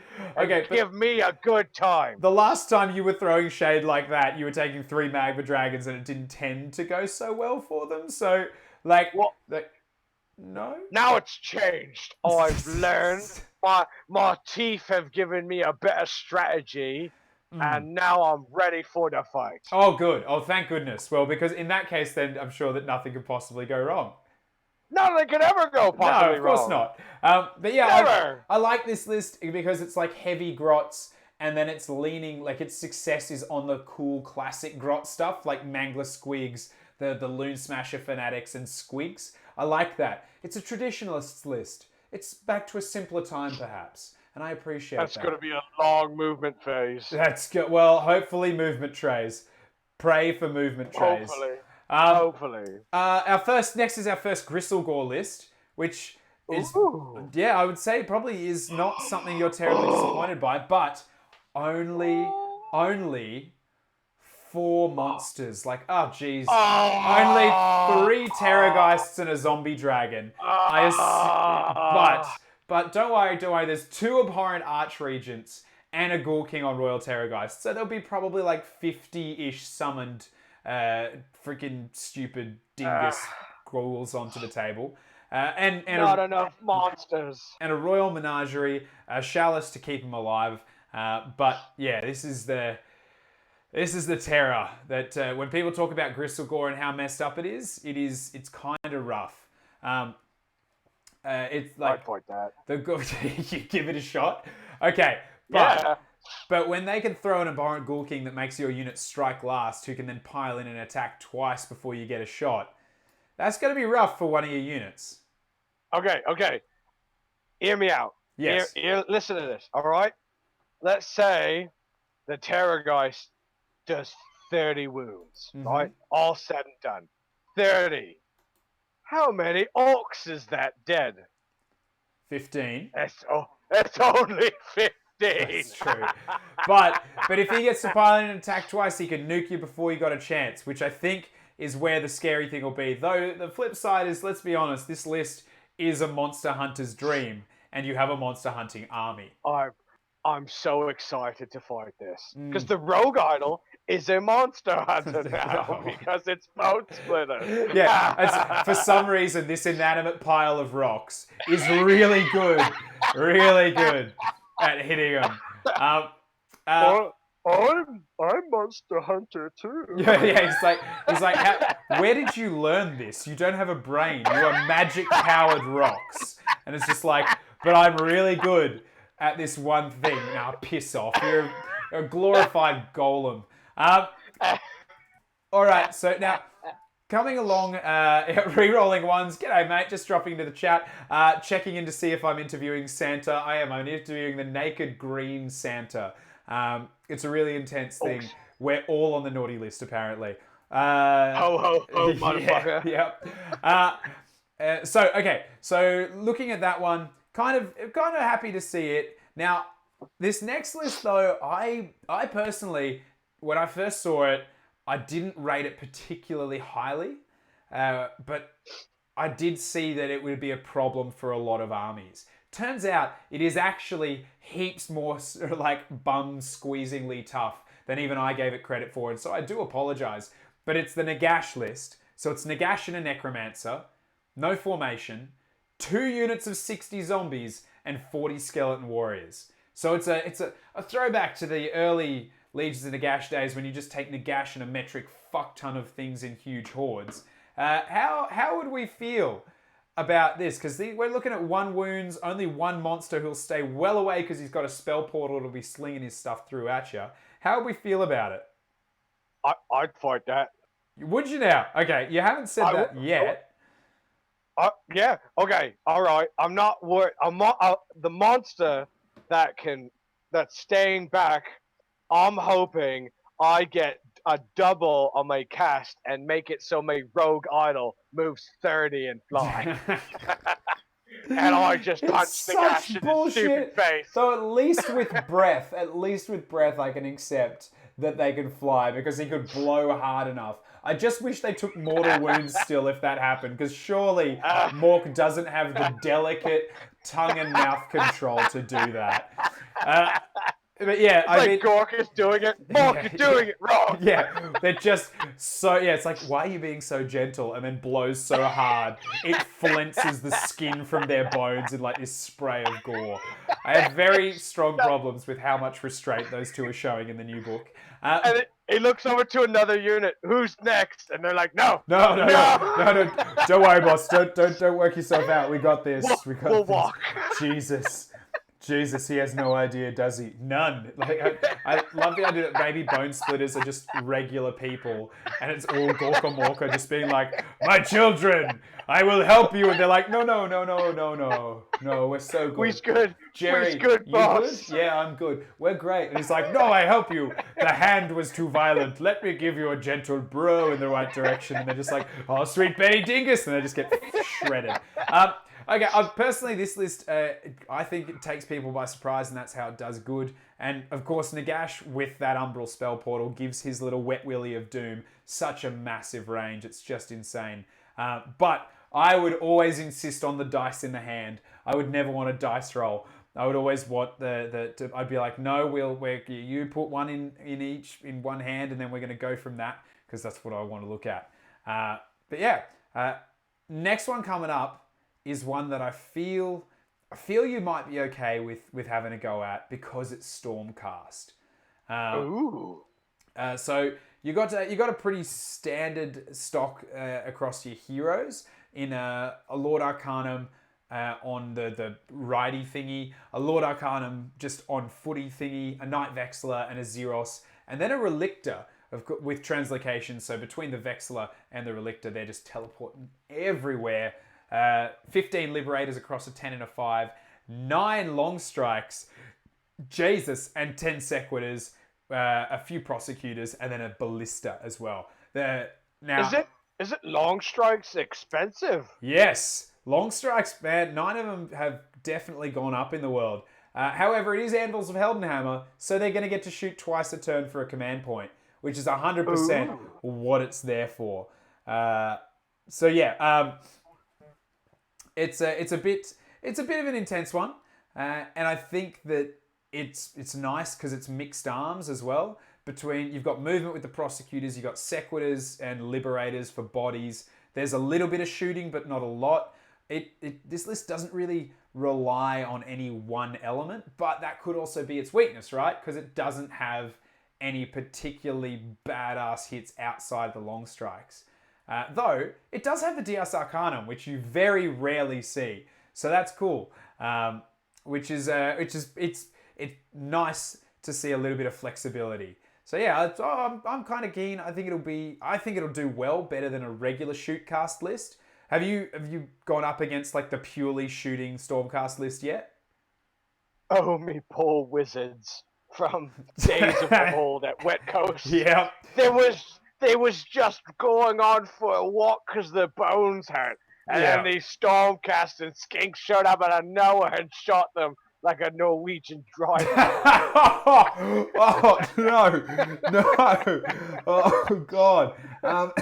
Yeah, it's 9 is always a toughie, but I think that you can sort of stop yourself getting hit twice sometimes. But yeah, they're savage as hell. So I'd imagine this list is probably between its deploys. It's probably close to going first or second, but it punishes you. I'm savage as hell. Savage. And at least you probably have the bodies to zone far enough out that they can't shoot you. It's the word I'm savage. Savage orcs? What's wrong with you? Yeah, true. Getting it true. all wrong. I'm so sorry. They aren't. That's not them. You better be sorry. I'm so sorry for co-opting your word. I hope I haven't triggered you too hard. Now, I feel personally attacked. Good. Now, with the FAQs... 2019, damn it! Did you see the FAQs that came out today? Yes. How do we feel about the change to Marathi? In fact, chat, how do we feel about the change to Marathi? I am so upset. I wanted to kill Marathi one dog in turn, and they're like, nah.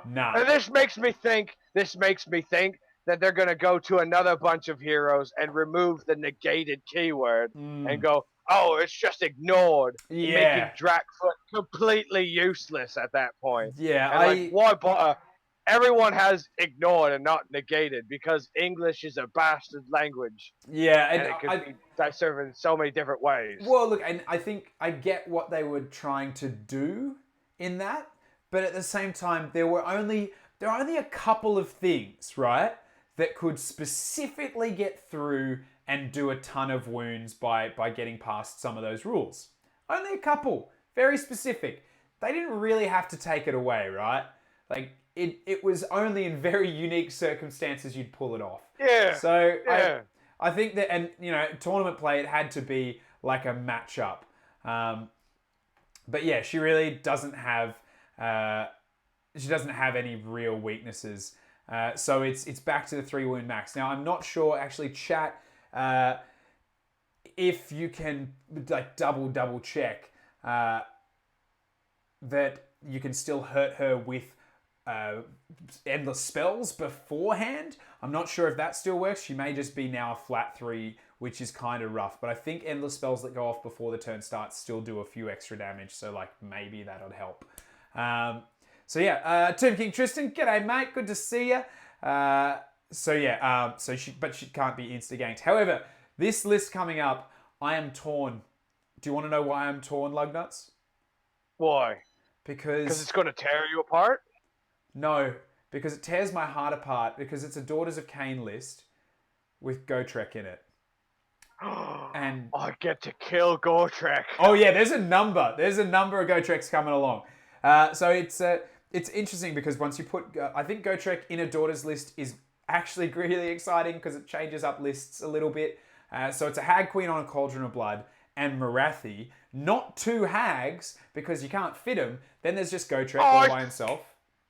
I fought this list. Oh really? This was at Chop. This was at Chop. Okay, and then to a third priority. Oh no! So then 10 Witch Elf, 10 Witch Elf, 30 Sisters of Slaughter, and 2 5s of Canary Life Takers, which are the flappy ones.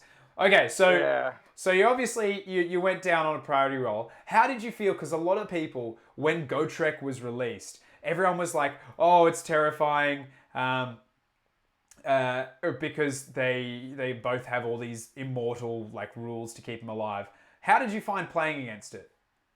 All right, so I did the silly mistake of letting him charge me, and he killed I think 12 boys in one combat, like one turn of his phase. Yeah.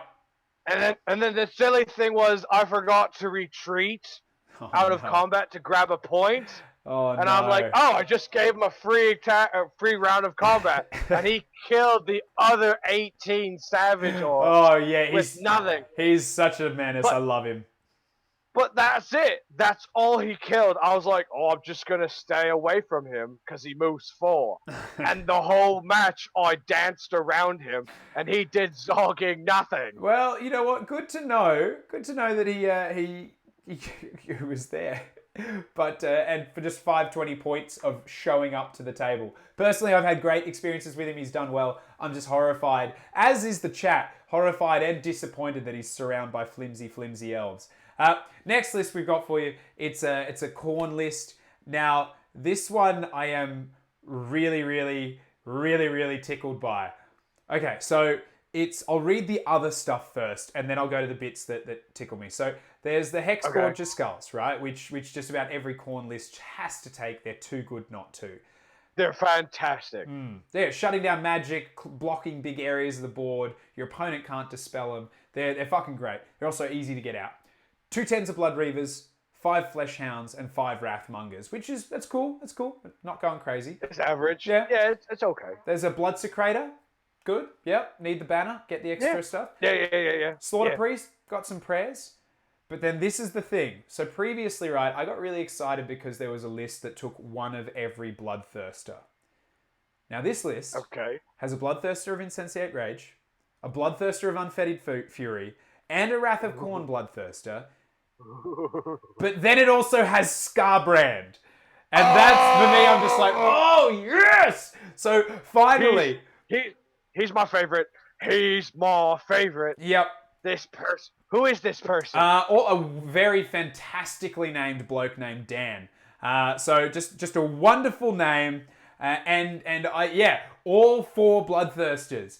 It is like every single one. It's great. I'm super excited. I thought I was really excited to see 3 Bloodthirsters all different on a board, and I was. It was cool. Now, Tyrants of Blood formation, obviously, because if you're going to take Bloodthirsters, you're going to take the Tyrants of Blood. But the fact that there's Scarbrand there to lead them is just amazing. So I had a horrifying experience at the Sydney GT last year with Scarbrand. It was either Sydney GT or Sydney Slaughter. And basically, I was running my Ogres. Scarbrand was on 2 wounds left, and it was the last turn of the game. Now, I could have just retreated with everything. It was my turn to finish. And if I lost no characters that turn, I won the game. Because it was the mission was about keeping your characters alive and killing your opponent's characters. Yeah. His only character left was Scarbrand on 2 wounds.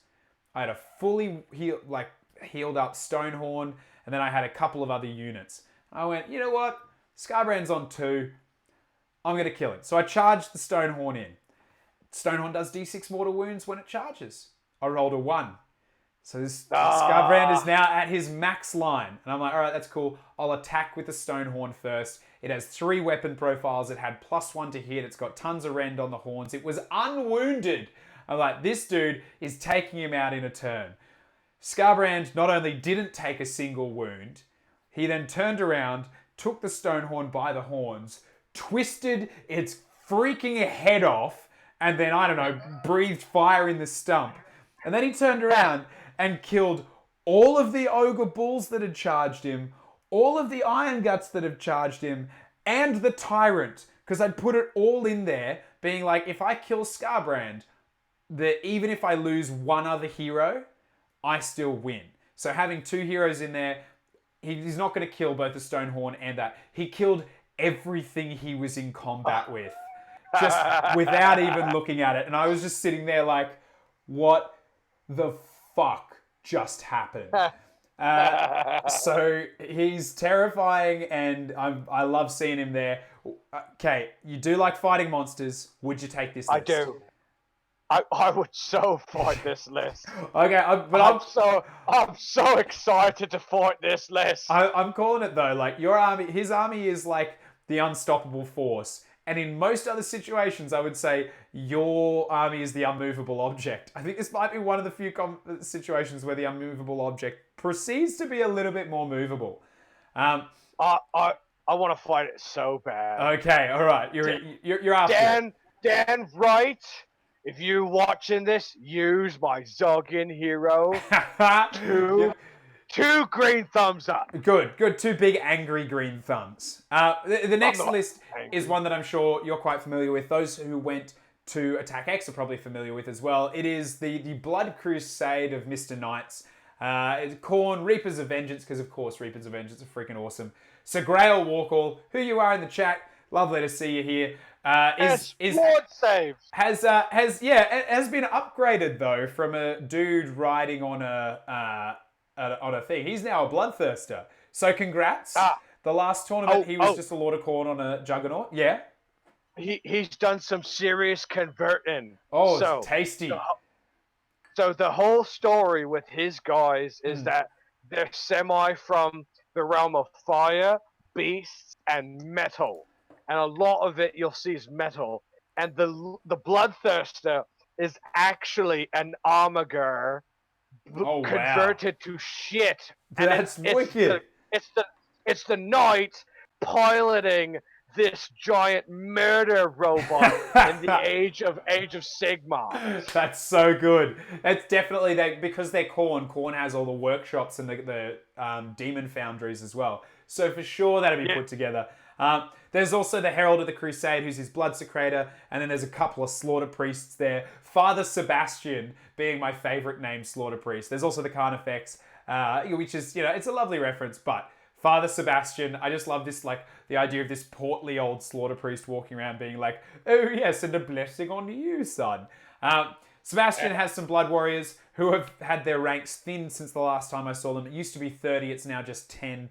Then there's 2 20s of Blood Reavers, 6 Mighty Skull Crushers, because obviously any good knight needs some retainers, and then 10 Skull Reapers as well, which Skull Reapers just went off the charts amazing too. They used to never see them, now you see them, which is great. The Hexgorger Skulls and the Gore Pilgrims. This list, I like it because it's continuing a theme of a previous list, but it's also nice. It is a toolbox though, but it's a little tighter a toolbox now. It's a little bit more what I would anticipate to see, except maybe it's a little heavier in Blood Reavers and a little lighter in some other areas. But yeah, I think it's a good little combo. How do you feel about it? You've obviously played it. It's beautiful. It's heavily converted. Mm-hmm. Everything is green stuffed and like green, like bits made mania, and they're all beautiful and looking nice. I still win against it every time because Sir Grail is a bootlicker. Oh, good to know. Good to know that even though he's been worthy of being turned into a greater demon, he still licks boots, which is fair. Yeah. Okay, so the first of what I'm super excited to see, which is some of the cities of Sigmar, of which there are 5, I do believe, coming to the event. So it's Gairan, so it's a living city. It's called the Living Shot, and you will understand why in just a moment. So basically it's a nomad prince, a sorceress, a battle mage, then Durthu, and a knight Vexilla. Which This sounds familiar. yeah. So this is a very familiar to a Stormcast shooty list, but it has 9 Vanguard Raptors in it. With long strike crossbows, so that's there. It's got the Soul Scream Beerage, which is amazing in just about any living city. The Nomad Prince is awesome because he's got like a ton of like flexibility now for really cheap points. Has Cage of Thorns, which is an amazing spell that stops you moving or makes you take wounds. And then it's taken really good advantage of the Retinue to bounce wounds off the Nomad Prince, and an Adjutant to get an extra command point. I'm probably pronouncing that wrong. But the real strength in this list... Oh, go ahead. Sorry. I was going to say the real strength in this list comes from 20 Sisters of the Watch, 20 Shadow Warriors, and then the 9 Vanguard Raptors with long strike crossbows. 9 Vanguard again! Oh, all right. God almighty. No doubt in my mind, this is Darren's list, isn't it? It certainly is. Mr. Nemesis in the chat. Now that's one list I was like, I actually don't want to fight that. Well, I guess the thing is because it can deploy so much off the board and come on from the sides and then shoot you and then move after it shoots you, it's a little terrifying. It's annoying. It's a git. It's a git list. Yeah, but it's beautifully painted. It is, and I actually really like the combo of the Shadow Warriors there with the Sisters, because between the Sisters and the Vanguard, obviously relying on that heavy shooting. Shadow Warriors, a little bit of shooting, but it's more that it's very much like a strike and fade away list, which I dig. I really like it. It's like they're there to hit and then disappear, and just everybody's constantly like popping around, and it's spooky. It's great, and with the Knight Vexilla there. So the Knight Vexilla is obviously going to be teleporting the Raptors. There's the bridge to teleport some other stuff. There's a lot of teleporty shenanigans going on in this. So yeah, and Durthu has a beautifully converted Spear of the Hunt too, which is like just it'll put things in a bad place. So yeah, you don't want this list because your tactic of getting onto the objectives and standing there doesn't work if your opponent then just shoots the shit out of you. That's exactly it. Yeah. Not feeling it, not tickled. Don't want it, and I completely understand. Now, KO, there's a few character overlords coming along. Mr. Dustin, Barak Zilfin, so the standard and no trading with some people, so the standard combo of Allegiance and Footnote. Chemist, Admiral, and Navigator, which is cool. Minimum Arcanaut Company, so and 3 of each, the weapons in each of those. 10 Grunstock Thunderers, 2 3s of Endrinriggers, 3 Skywardens, an Ironclad and 2 frigates, which anytime I see 3 boats on the table and an Ironclad and 2 frigates is the best way to take 3 boats, it just, some juicy parts of me get really excited. I rarely see Caradron overlords. It's nice to see them flying gits back on the field. And it's nice to see that it isn't just 60 company and a ton of chemists planning on shooting you off the board. Right. That's right. I saw that once. It was funny. Oh, yeah. It's funny for the first turn, and then you're like, and that was the game. Thank you very much. I like it's a list with lots of different stuff going on. It's still a shooty list for sure, but it's a list that plays on the board. And that is a good thing. It's a shooty list that plays a game on the board and doesn't just punish you from the other side of the table without ever thinking about going towards an objective. Fire Slayers? How do we feel about Fire Slayers? Because they're like the antithesis. You've got green skins and then you've got red hairs. So I'm assuming don't really get along? I like fighting Fire Slayers because it's naked green booties versus naked pink booties. Okay, good. So because all you're excited for is the nudity there, right? Yeah, that's right. Yeah, good. And it's like Runefather, Battlesmith, Rune Smiter, and Rune Smiter. So there's a good bit of prayer going on out there, but none of the endless prayers, which is fair enough, I would say. Arguably, none. None. But you say none? None. Which is wow. But then again, the Fire Slayers ones, I don't know that they're that good for their points. However, tons of infantry. Okay. And basically, anytime you're going up against Fire Slayers with their new book and you see their infantry, take what you think it'll take to move them and then add about a third because they are hella durable. Not as durable as they used to be, but those 2 wounds are just like mind-bendingly frustrating. Yeah. Yeah, have you hit them yet? Or Yes, I have. and they hit back? Nah. Oh no, okay, right. Fair.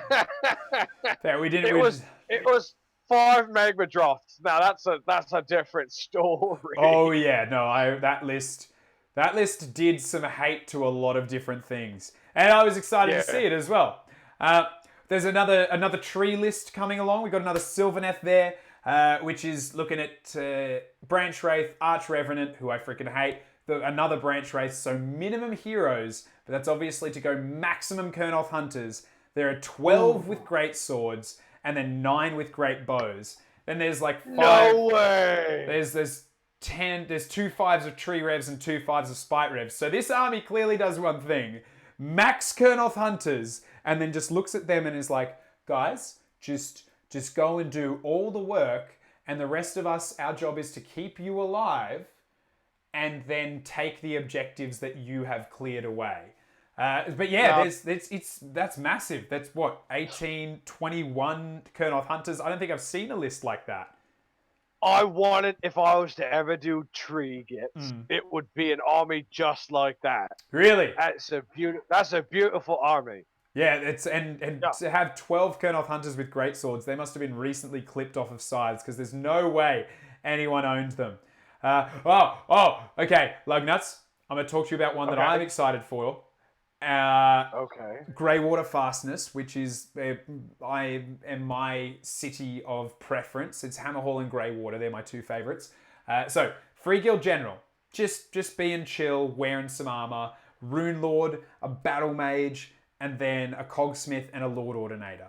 Now this is where it's fun. So there's 30 Free Guild Guards. So their job is just to be in the way and die first. They are Operation Human Shield. There's 20 handgunners. 20 handgunners, great. They're going to just sit there and like plink off a few wounds here and there. They're pretty reliable. 6 Demigryph Knights, which I haven't seen since the very first Australian Masters. I have not seen anyone running Demi Knights. They're wonderful models. They're really, really cool. 6 Demigryph Knights, that's great. Steam Tank, which we also haven't seen for ages. And then a Greywater Artillery Company, which is the Cogsmith, a Hellblaster Volley Gun, and 2 Hellstorm Rocket Batteries, which are going to ruin some people's heroes' days with pinpoint accurate shooting that is just going to freaking dominate them. This is a real heavy shooting army. Slaanesh should be scared of it. I hate to say it, but you should be scared of it. Anyone who can't bust through the Free Guild Guard and then get through that is going to have a bad day. And the thing that's the best about this list, it's really high drops. Well, relatively high drops. So it might not get to choose. However, if you give it the first turn, it punishes you for that. And that is a really strong tactic. Okay. Would you take it on?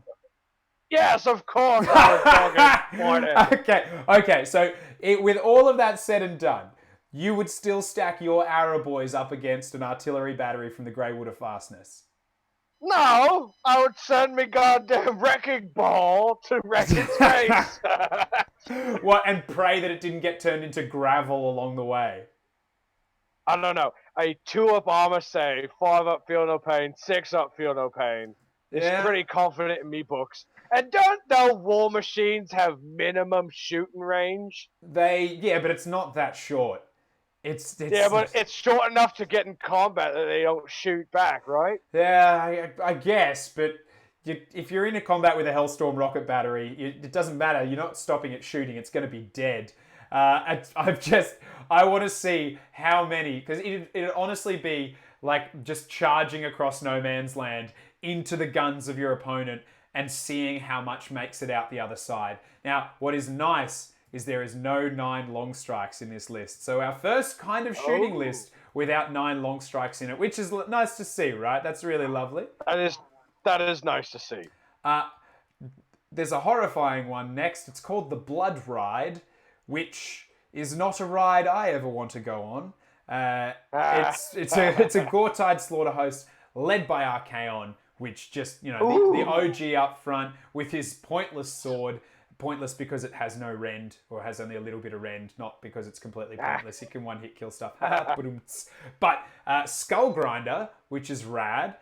Blood Secretor, and 2 Slaughter Priests. And then it's kind of leading on like a wicked little combo. It's Gore Pilgrims, so there's Blood Warriors and Blood Reavers in there. But then 3 Varangard as well, which I think is like, obviously Varangard with Archaon is a really cool little 1-2 there. But yeah, I just see a lot of flexibility in the list.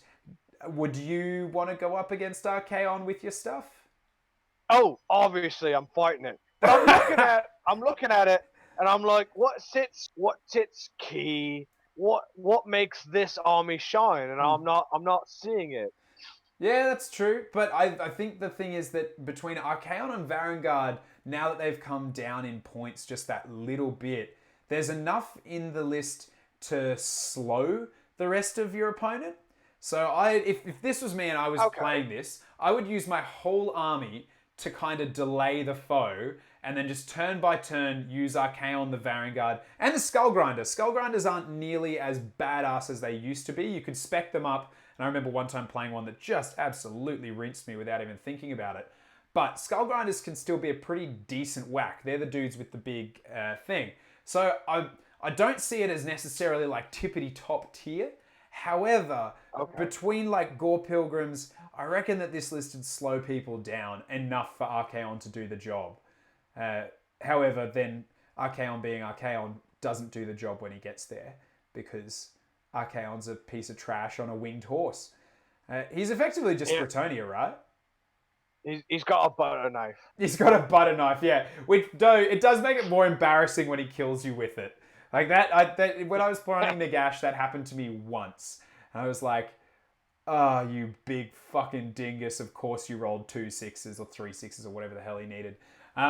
Okay, Kharadron Overlords again. This one I am more excited about because it's very similar to the list that I had back in Australia that I really like. It's Barak Mornar as well, so it's the hate you city that betrays each other. No trading with some people is the footnote. Admiral to lead, Navigator, a Chemist, and then allied in the OG himself, Gotrek Gurnisson. So there we go. Can he go in a ship? He can't, unfortunately. Gotrek, effectively, once Gotrek hits the table, he can never be teleported. You can speed him up with the cogs, but he can't. Unfortunately, he's region locked to wherever he lands. So minimum Archanaut Company. But the cool thing is only one of those units has skyhooks. The other 2 are combat units, which is where it gets kind of fun and exciting. Got 2 frigates in an Iron Sky squadron and 6 Endrin riggers, which means it's what you're looking at and what I've been waiting to see for KO. And if I can follow this list, I am so excited to follow it because it's combat KO. And I honestly think that they have legs. They are an Alpha Strike list. They're glassy as hell, but the Iron Sky Squadron lets you shoot twice with your weapons on the turn when they come down. And then Barak Mornar, you get to run and still shoot in the first turn. So it's a great list. I really think it's going to mess some people up. And I'm kind of excited to see how this plays out. Would you feel good about a combat dwarf list? I don't know. Is that an oxymoron? All right. Well, it's been wonderful having you. I'm going to cut you off right there. But I just think as well, there's enough here to piss you off that you're like, fuck, I can't ignore 6 Endrin riggers and 20 odd Arcanauts stabbing me in the side to take out Gotrek. Or you focus on Gotrek and they get into position. But this is I dig it because it's a KO list that can shoot you to weaken you up, and then they basically can push you off if there's something left in combat. And usually that's what KO struggle to do. They need to kill you completely and then move on. They can't charge onto objectives. So I dig it. I like it. Keel, I'm probably pronouncing that wrong, but you are a hero among players, and it's good to see you there. Now, Man, you's all right in now, my book. again, Greywater Fastness coming back in with LP dropping in our Greywater Fastness army, led by a Battle Mage, a Cogsmith, and a Rune Lord, because of course you need a Rune Lord, 2 Free Guild Generals, and a Knight Incantor, which is Knight Incantor's just that auto dispel, amazing. Free Guild Crossbowmen, 30 of, 2 tens of Handgunners, 10 Longbeards, always take Longbeards, they're fucking awesome for 110 points. 10 Shadow Warriors, who are even arguably a little bit better for 110 points. 5 Outriders, because their shooting is great. 3 Demi Knights, which again we haven't seen, and then another 10 Handgunners, and a Stank, good old Steam Tank and a Hellblaster Volley Gun. I will be interested to see how this goes, right? But only because it's a gun line list, it's a shooting list, but it doesn't really have anything there to force your opponent to come to you if they outrange you. The crossbows have some decent range, but the handgunners, the Hellblaster, they're a little bit shorter. So I feel like this list has to go to move towards the enemy, but maybe that's what makes it a bit more fun. This is way more bodies and way more shooting. Does this list scare you? No! Not at all. Okay, so far, only Darren's list has scared you. All of the rest you'd be happy to go up against. Yeah, that's right. I'd fight Darren too. Yeah. I just find it annoying. Well, I still have fun. Stop running away. Wait, come here. Stop. What the... Guys, just let me stab you. I just want to hurt you. That's all I want to do. I'm just excited seeing Steam Tanks and Demi Knights, to be honest. Haven't seen them for ages. Or Shadow Warriors. Good to see them coming back in. Another City of Sigmar. Damn, it's almost like there's heaps more Cities of Sigmar coming than there are Orc War Clans. But who would know about that? Cheers. I don't even know what the stats are there. Now, this is Hallow Heart, which I think didn't really surprise anyone that it is possibly the most, I'd say arguably on paper competitive, really powerful magic, lots of really good interwoven buffs. But Hallow Heart, so Anointed on a Flamespire Phoenix, a Battle Mage, another Battle Mage, a Sorceress on Black Dragon, and then a regular Sorceress. And they're in the Whitefire retinue, which means as long as they're within range of one other model, they get +1 to cast. Now, chat, correct me if I'm wrong, I don't believe it's cumulative, but it means that I think, unless I miss my count, this list has 7 to 10 casts a turn, which is not great and is pretty savage. Hey! Yeah? Hey! Yeah? You did it again! I'm savage! It's not, okay, it's pretty horrifyingly, terrifyingly full of bum-poking, stabbing terror. How's that? That's better. That's better? Okay, thank you. I'm so sorry. That's better. I'm so sorry. Then outside of that, there's 20 Blackguard, which are no slouches in combat, but they're not as scary as the 30 Longbeards, who are terrifying. Then 20 Dark Shards, who are hot shit. A Gyrocopter. This game's all over. If you play against this list, a Gyrocopter is the new best unit in the game. The Retinue, and then 3 endless spells, seeing the Balewind, the Geminids, and the Spell Portal, which, given how many casts this army has, I'd be very surprised not to see it. This is an auto win. They brought dwarves. They brought 30 dispossessed. How can they possibly lose? And the answer is they can't. The answer is they can't. They easily lost. They brought dwarves to a fight. Okay. All right. They want. If they want to win, they don't bring dwarves. As we just discussed, shadow elves are better than the Longbeards. In a unit of 10, sure, but in a unit of 30, I'd back Longbeards over 30 shadow elves any day. Okay. Oh no, 30 4-inch moving stunties. Yeah, but when we get to you, we're real pissed off. What? Because for Turn dwarves, 4. for dwarves, cardio day is leg day. So by the time we get there, we're in pain and we're full of rage. So Mateus, who has seen a good amount of success with Skaven before, bringing Skaven again. So we're seeing a Grey Seer there with Skitter Leap, because of course your Grey Seer needs Skitter Leap. That's how else will you get things around. 2 Warlock Engineers, whose entire job is to, one of them to be alive to cast more warp power. And a good tactic of having 2 with the same spell, because definitely the one with the Vigor Dust Injector is going to die. So having that redundancy in the list, I like it. It's tactically built redundancy going, my army's so shit, it will definitely kill itself. I'm going to need this. And then a Whoopsie with Master of Magic, because as if they weren't good enough already.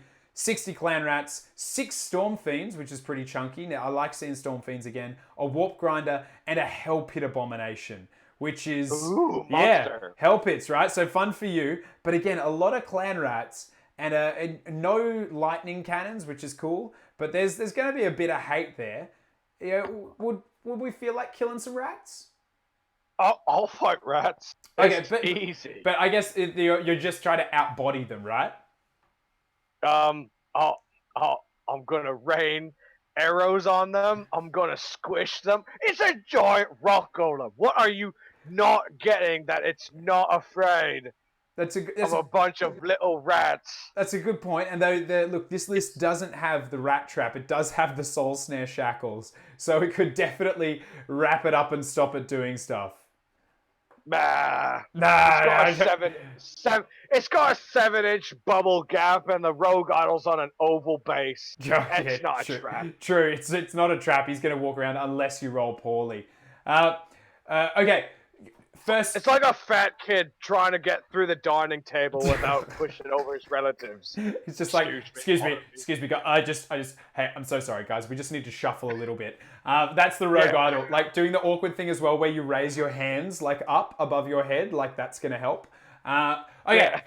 Seraphon coming in from Miguel. They're from Akshi, which is entirely based around giving the Thermal Rider Cloak and Ignax's scales out.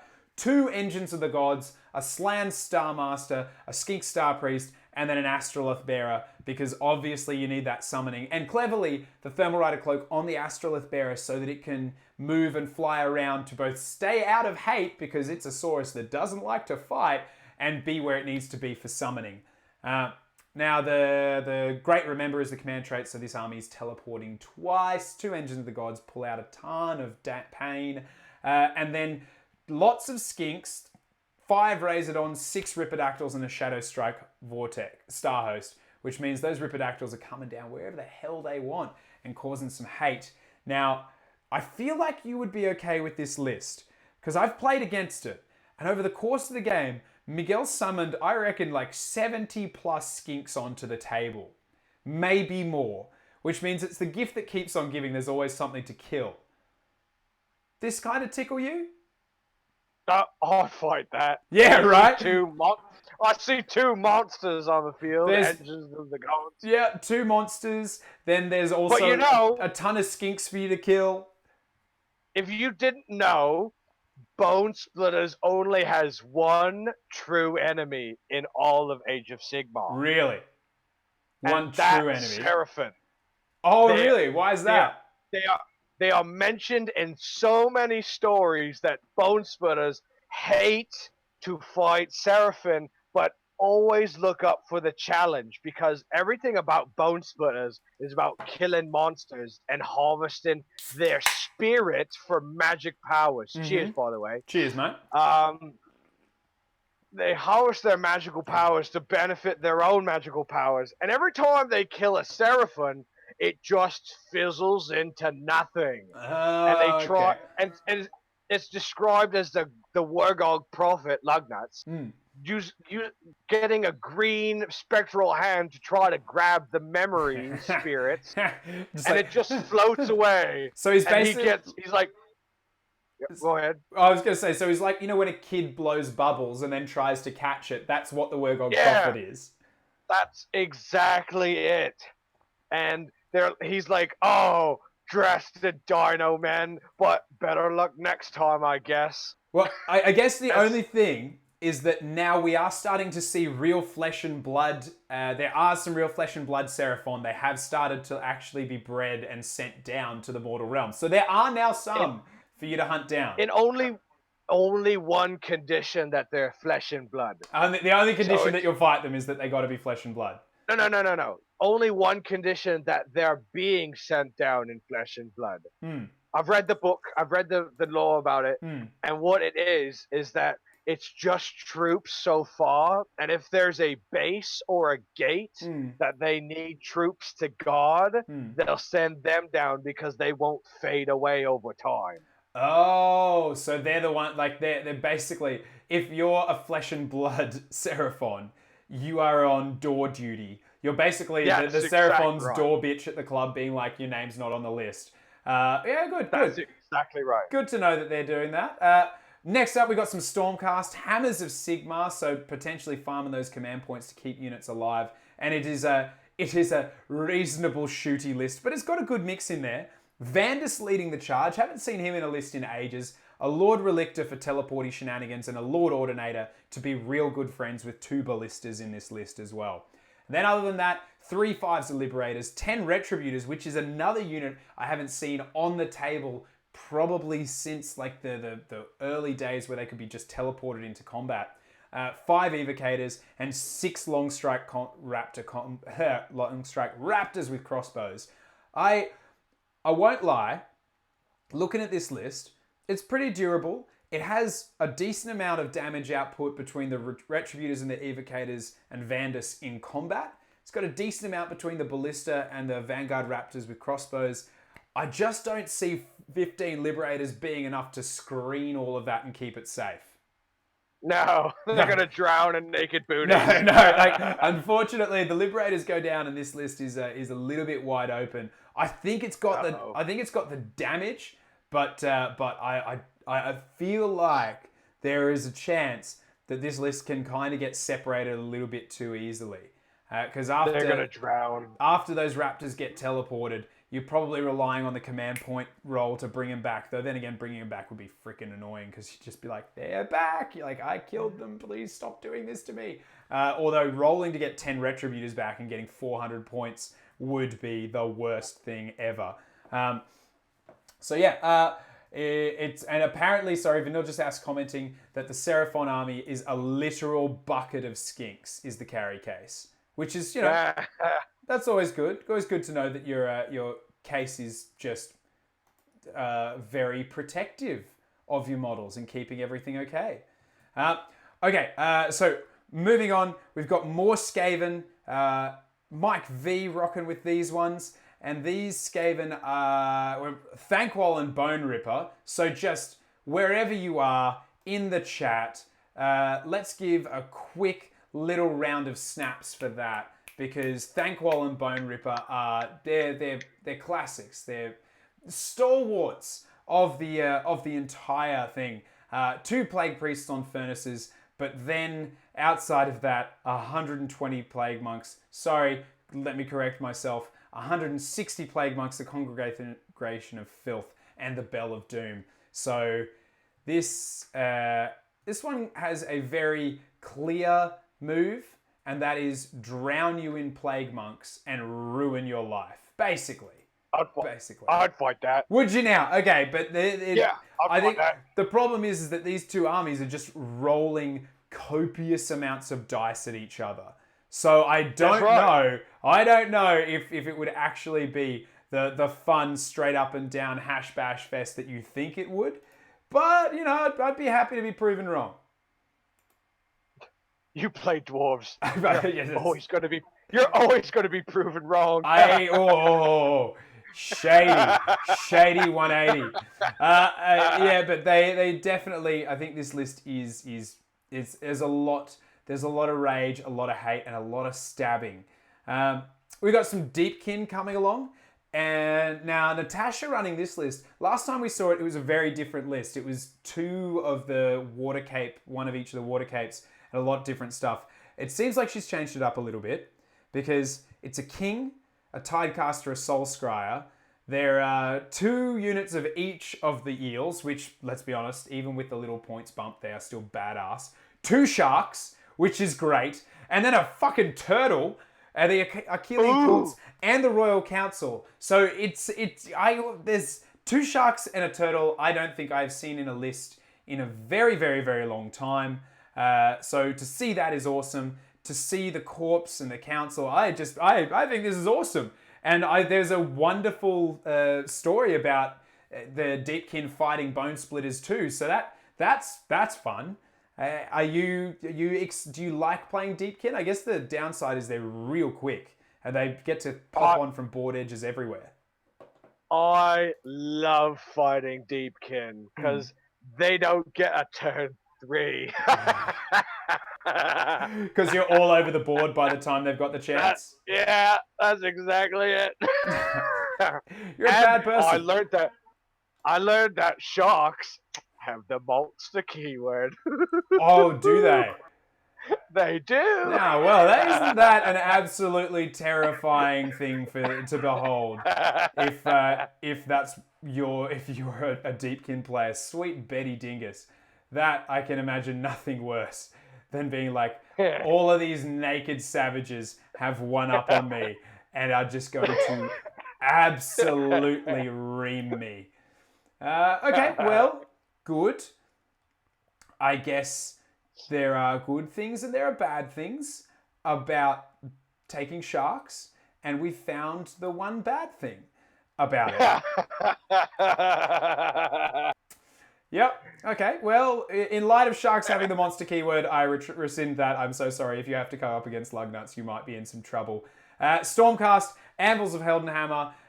This is a little bit more straightforward in what I would expect to see. A Lord Aquila with Windrunner for some teleportation shenanigans. A Lord Relictor with Translocation for teleportation shenanigans. An allied Rune Lord whose entire purpose, I am guessing, is to dispel, because there isn't really anything else. There's also 10 Skinks allied, but other than that, 3 units of 3 Ether Wings, 2 5s of Liberators, a 5 of Vanguards, a 3 and a 6 of Hurricane Crossbows, a 9 of Long Strike Crossbows, and then a Justicar Conclave.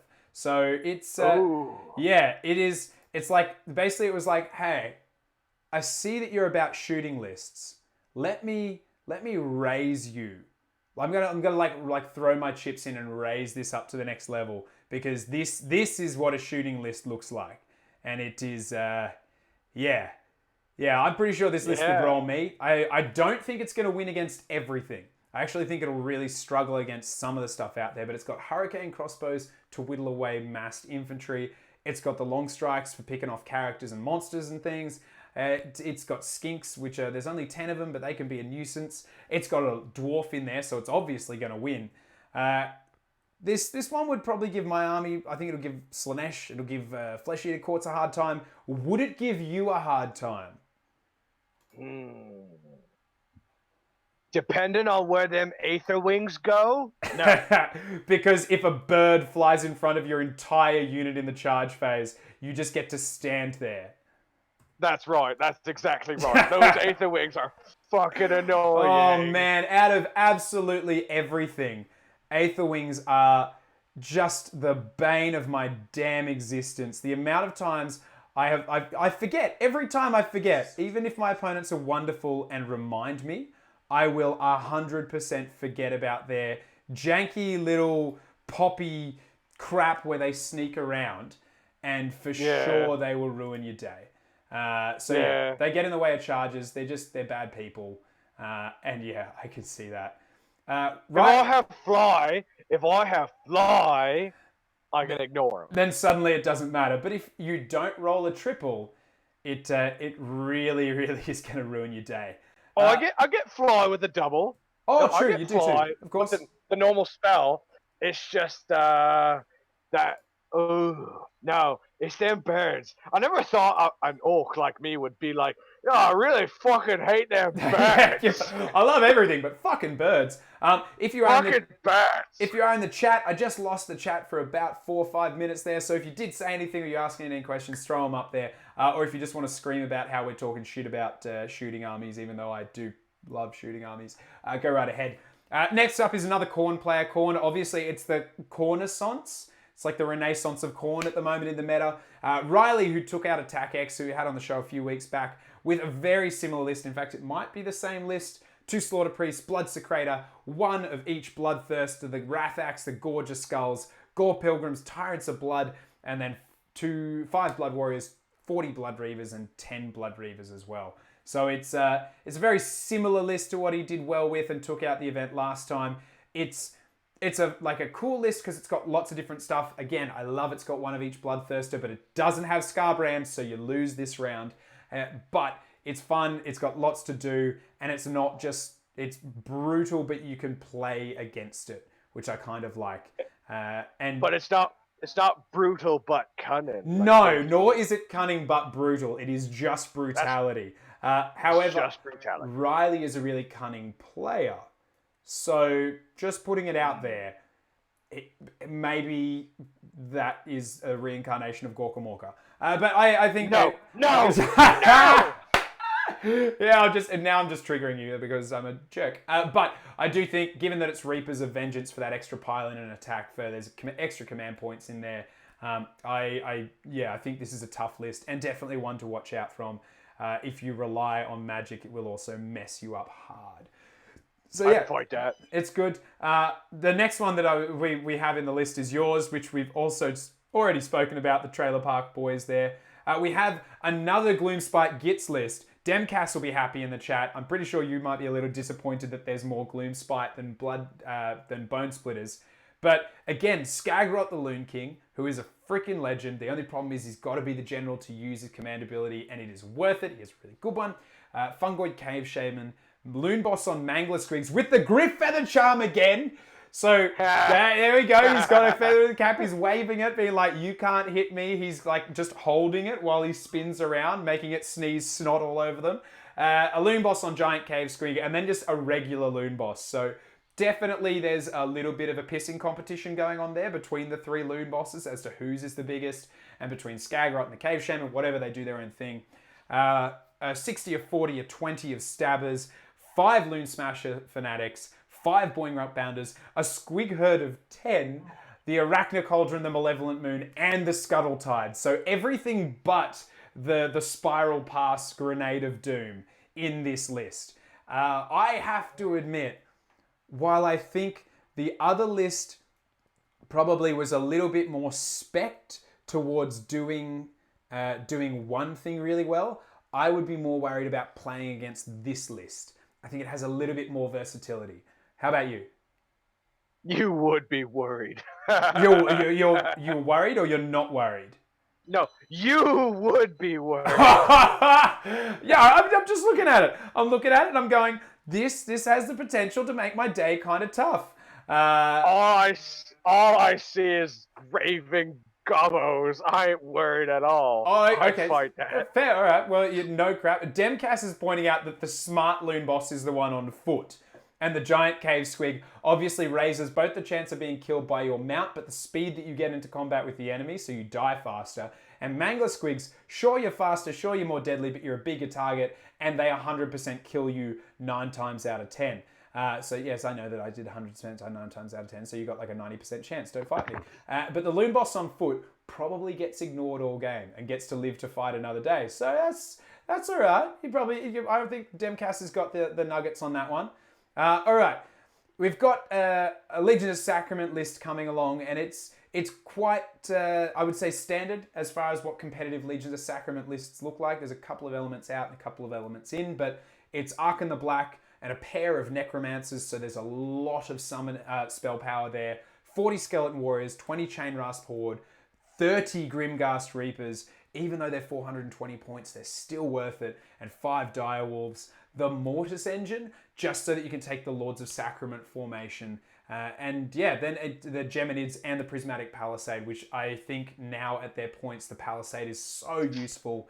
It's a really spellcasty list, and it kind of does what you want to do as well, Lugnuts, in that it definitely screens and stops and then hits you with a ton of stuff behind the screen. So this one could potentially outfight you for holding those objectives. Okay. So I've actually fought Thomas. Okay. At Chop. Hmm. And last Friday, I agreed to help train him in his army again. Yeah. And both times were kind of in me favor. I felt bad.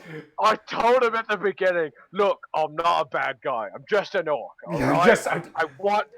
I want to punch you in your face, but it's nothing personal.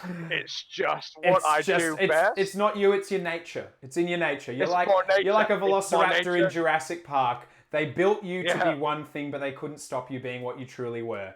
that's right. So okay, So, and I guess uh, now with your new rules as well, the Chain Rasp Horde and the Grimghast Reapers are nowhere near as scary.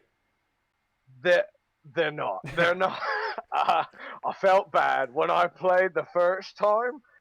I won by objectives because I got there first, Mm-hmm. and he just couldn't remove me. And I wasn't playing Drakfoot the first time. Mm. The second time I was playing Drakfoot, it was a completely different game. Well, I'm like, there's wait, you know, it's a funny rule that we found out yeah. is that I ignore wounds. If I inflict wounds Mm. onto him, he doesn't get a death save. But mortal wounds, he still gets a save. Really? Oh wow. So I can stab him with a green retard that was born yesterday, but a magical fireball, he still gets a save For against. some reason, the pointy stick that they stab you with, they're just like, oh god, no, not a pointy stick. But when it's just like Yeah. some like foot of gork that just minces them into paste, it's like, oh no, we'll be okay from this one. Yeah. But yeah, I guess when So, you're leaning on 50 points in 50 units and almost 600 points of your army in ignoring Rend, and someone that comes along that gets to stop all of that is pretty savage. yeah. Yeah, that's Yeah, it was. I told him from the very beginning, I is the perfect counter. I am very sorry. We will talk about strategy after I give you an ass kick. after we get this done and dusted. All right, Yeah, so two lists. but he did. I do want to. I do No, want to say go. he did very well. He did very well. I'm very pleased with him. He played like a champ. He's a great person to play with. Nothing negative about him. Yeah, he's an awesome bloke as well. I've had a few beers with him. He's at events and he's an Yeah. absolute dead set legend. All right, two lists left to chat about. Now, one of them was a bit of a late submission, I believe, so I don't know if I flicked this one to you, but it's Flesh Eater Courts. It's Blister Skin, which are the super fast ones. So they get a redeploy. They've got lots of movement shenanigans going on. And you usually tend to see it with a heavy Crypt Flayer army. Now, we don't have a heavy Crypt Flayer army, but we do have a heavy Abhorrent Ghoul King on Royal Terrorgeist army, because there's two of the bastards. So there's two Abhorrent Ghoul Kings on Royal Terrorgeist. There's an Abhorrent Archregent, two Cryptghast Courtiers, and across 3 units, there's 50 ghouls, 3 flayers, and an extra command point. So, and the chalice as well. So this list is, it's going to be fast. It's going to be on you in a turn. But I find it interesting that it's not packing the tons of flayers that we usually see. Now, I'm sure I can see into your mind, and that you're pretty stoked to play against this list. I'm so excited.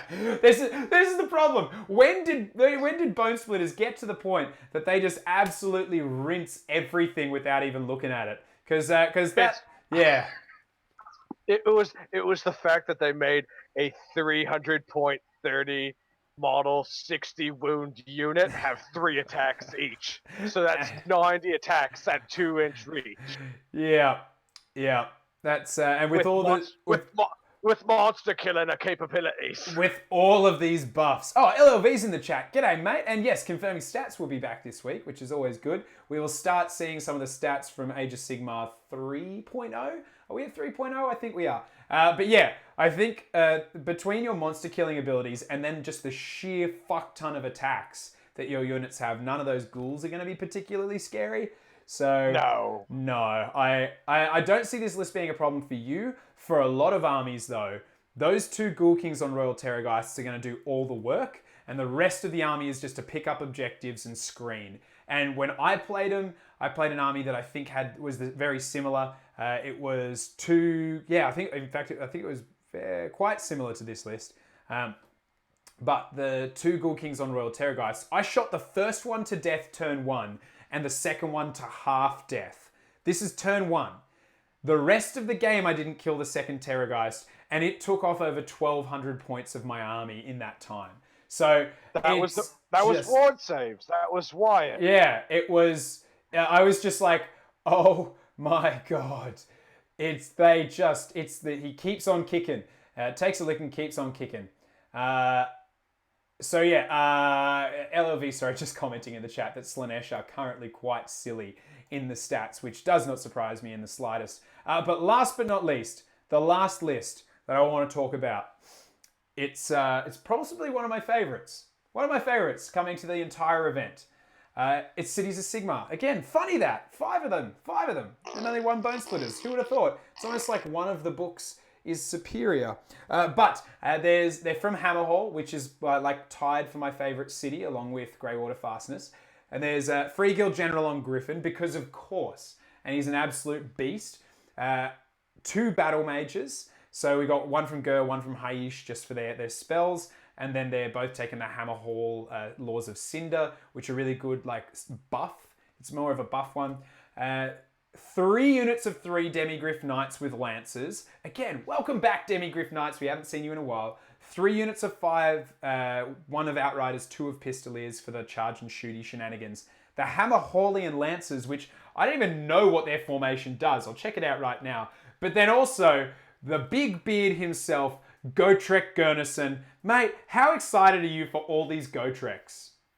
I mean, I get to ignore their fear no pain, so I'm pretty ecstatic. So that one gives you an okay one, but the rest. Like, look at that 520 point model I get to shoot at. Oh no, I'm hitting on 6s. I guess 90 shots, enough will be to take out 8 wounds from the bloody git. Yeah, but you'll be at -1 to hit him. At the very least, you'll have look at. That's what I'm saying. I'll hit on 5s, but out of 90 shots, I'll get 6s. I'm just going to correct here. I mean, I think maybe Wings of Fire could help him out, but looking at it, there aren't enough models in units outside of the Outriders and Pistoliers to give him Lookout Sir. So it's 3 models within 3 inches. But he moves 4, and the Demigryphs and everything else in the list outside of the Battle Mage and the Free General Battle Mages are so much faster. So, Zane, if you see this, protect Gotrek, put him in cover, hide him beside something. I'm sure you have a plan. Looking at your realms and your spells, I am sure you have a plan. And maybe the plan is just, I just had a look. So the Hammerhallian Lancers, the Demigryph Knights get +1 to hit and wound if they charge in a Holy with an 18 of the General on Griffin. So that's going to be just a big old chunk of pain, and probably a turn 1-2 chunk of pain. But for the love of all things bearded, protect Gotrek. You don't have much. You don't have much, but you can do it. I believe in you. Please don't play Lugnuts laughing down the goddamn line, and turn 1 or turn 2, let him shoot Mr. Gotrek to death. Don't let him do that. He wants to do it to you, and don't let him. And I know, okay. I know what you're going to freaking say. What happens if you play this list? I'm gonna, actually, with this one, I'm gonna let them charge me, because I have. So, funny fact, I have 27 Demigryph Knights myself. and I think there's beautiful models. I actually hate the original, so I converted my own. Oh, really? But I look at their new stats, and I'm like, wow, this is great. But yeah, I'm just gonna, for this tactic, I'm like gonna have a boy of 30. That's just in one straight line going across. End to end. Yep. Yeah, he's like, you could charge that 1 unit, fine by me.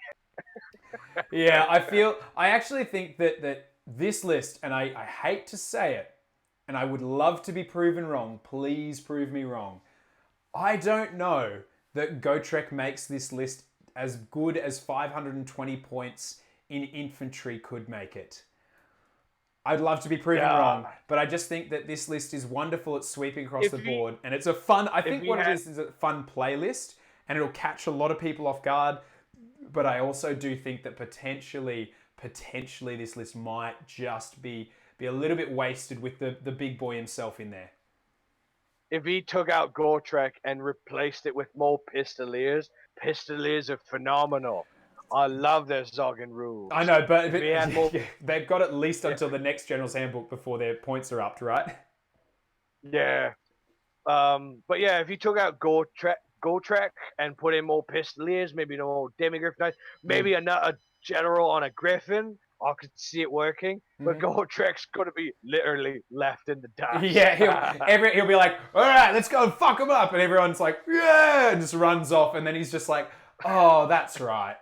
That's right. That's right. Or I'm fat. I guess the other side is he is that good that he is the entire second wave. So the rest of the army is the vanguard, and he is the entirety of the army on his own two little stumpy legs. So potentially that's the plan. Everybody else goes forward, they die, and then whatever's left, he just runs in and is like, all right, my turn, just solos the rest of the army. Now, we have almost gone for 3 hours. I'm so sorry for keeping you so long. And you know what? We were going to look through the missions, but maybe we might do a mission show perhaps even the night before the event rather than doing it now because we can't go all night, unfortunately. But do you have any last things, like looking at all of the lists? And I'll throw this to the chat as well. How do you feel about them? Like looking at the spread. All right. I wish there was more orcs. That's what I always wish. I want a tournament of nothing but green. Just a green. Gobos. Oh, as far as the eye can see. That's all I can say. And no stinking dwarves. What a waste of time. Okay. But you know, I actually like the turnout for this list. It's really exciting.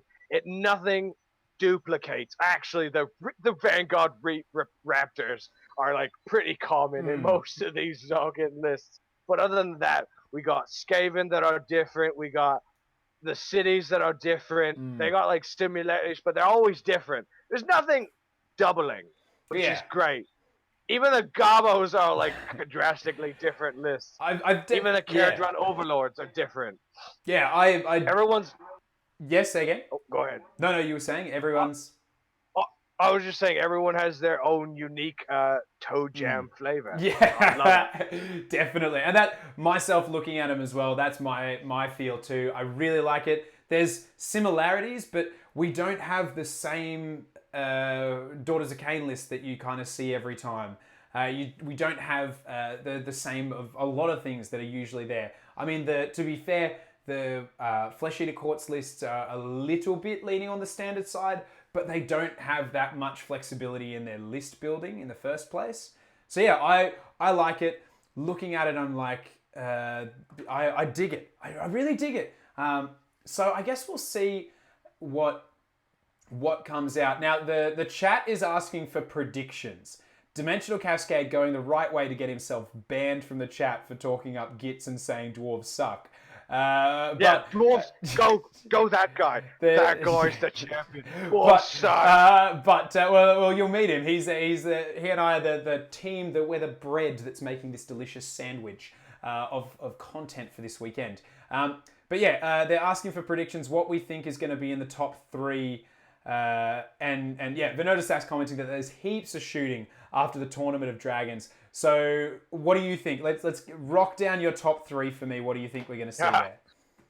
All right, 3rd place. Okay. You're going to go 1, 2, 3. Okay, I was just going to say what I think I'll see there. But 3, 2, 1. Okay, let's do it. What do you think? All right. I really think Darren, I think his name. Yeah. The Living City. Living City, yeah. Yeah, is Living City? Yeah, Living City for sure. Yeah. I think he's going to be 3rd place. Mm-hmm. I think he's going to be annoying, but I think he's going to have to shoot everything off the board, and when it's gone, he's going to just grab objectives enough to grab a 3rd place. Okay, yep. For 2nd place, I think it was Scarbrand and his Scarbrand and Co. Okay, yeah. Yeah. I really think he has enough mobility, damage output, and he's got a bunch of basic bitch goobers there to grab objectives. Yep. And like enough to fan out to go in every direction. And number 1. Okay, wait. I'm just going to say, number 1, if myself and the chat can't guess who you think. Me. They haven't been paying any attention. So you're pretty confident in yourself? Yes. I'm an orc. I'm the best. Orcs is best. Orcs is green. Mm-hmm. Green is best. Orcs is best. Okay, best. so Bone Splitters, that's your prediction. Uh, That's my prediction.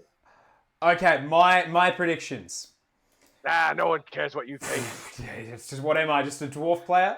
Yeah, you are. I actually think so. I think that what the Living City that you said is going to get third. I reckon Darren is going to go fourth because Fourth. only because, right? I think it'll be fourth or fifth. Only because I think there are a couple of lists out there that can absorb the shooting and have the speed and the punchback to be a problem. I don't know for certain, but we'll see. Demcast is saying because I play dwarves, no one can trust my judgment. So there we go. I could be completely wrong. No one trusts me. But I think third place. I'm gonna go with what I believe. I want to go with my heart, but I'm gonna like what I want to happen. But I'm gonna go with what I think You're is gonna gonna say happen. Slanesh. I think third place is gonna go to Fire Slayers. I reckon Fire Slayers are gonna go in third. Right? Really? Yeah. I think they'll go 4-1. And I think they'll go a good 4-1. So that's where they're going to go. Second place, I reckon, is going to be Slanesh. They're too good. I probably would say either Cool Bunny, your list, or the Celestian Host, because the Celestian Host just is like even more busted than Slanesh already was. So I think Slanesh is going to be in second because I think there's enough shooting that the Slanesh lists will have to be lucky not to have at least one round where they're shot off the board.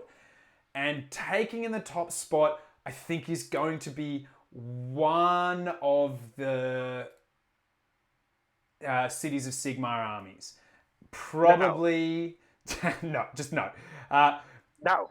Probably either the heavy shooting Greywater Fastness or the Hallowheart, leaning towards Hallowheart. I just think that they have the skinny there to go 5-0. They're new enough that people probably haven't planned their counters yet. I think we'll see Flesh Eater Courts coming in fifth, and that's my prediction. I think Flesh Eater Courts won't make the top three. I think it'll be City, Slanesh, Fire Slayers, and if you disagree, well, as has been pointed out, I play dwarves, so my assessment isn't valid anyway. Yeah, I wasn't on that list, so I don't like it. No, of course you don't. Of course, you completely reject it. And that's okay. That's okay as well. But you're obviously Bone Splitters not knowing for be the most educated, so who knows? And this is Madeline saying I have a pro Longbeard bias, which is fine. And this show is all about bias. Accurate bias. Thank you. This is Madeline. Wonderful. Oh, and they're all metal too. Yes. Anyway. This is I did see earlier. This is not Madeline, but yeah, it's rad. That's predictions. Chat. If you want to drop in your top three as to what you think it's going to be, because it is almost time for us to wrap up. Now, did you have anything you wanted us to finish with, Lugnuts? Any shout outs? Anything you want to throw out there? I did want to say. Why I'm such an avid orc player, and I wanted to explain how many points I have of orcs. Because I described how many monsters I have, but that's tiddly wiggly nothing compared to how much orcs I have. Oh god, how much orcs do you have? All right, I started with 40k. I'll say that. I started with 40k. Yep. I don't play 40k anymore because it's just no fun. No, and it's no fun. I miss it because I used to play it. I'll go back to it one day, but yeah. One day I'll go back to it. I love the original 8th edition. It was great. And then they're like, what's like make 1 million books and 1 million FAQs. And I'm like, oh, I'm not having any sogging fun anymore. Fair. Yep. For 40k orcs, now, I've actually gotten War Scroll Builder, and I got my friends, and we mathed it all out with all weapon upgrades and everything like that. Oh, no. So I want you to guess how many points of 40k orcs I currently own in my house right now. I'm going to go... And if you guess right on the number, it's a whole number, so no, like, blah, blah, blah, 32. Yeah, I get you. If you guess the whole number, I will buy you your favorite alcoholic beverage at Kipper's. Great, an entire bottle of whiskey. No, I will do it. If you okay, guess the exact the full exact number. amount. Okay, initially, my initial feeling was 8,000, but I'm not going to go with 8,000. I don't think it's 8,000. I think it's a lot more than that. I think it's 14. I think you have 14,000 points of orcs. You're not getting any booze. Damn it, what is it? Do you want to know? Yes, certainly. Throw it out there.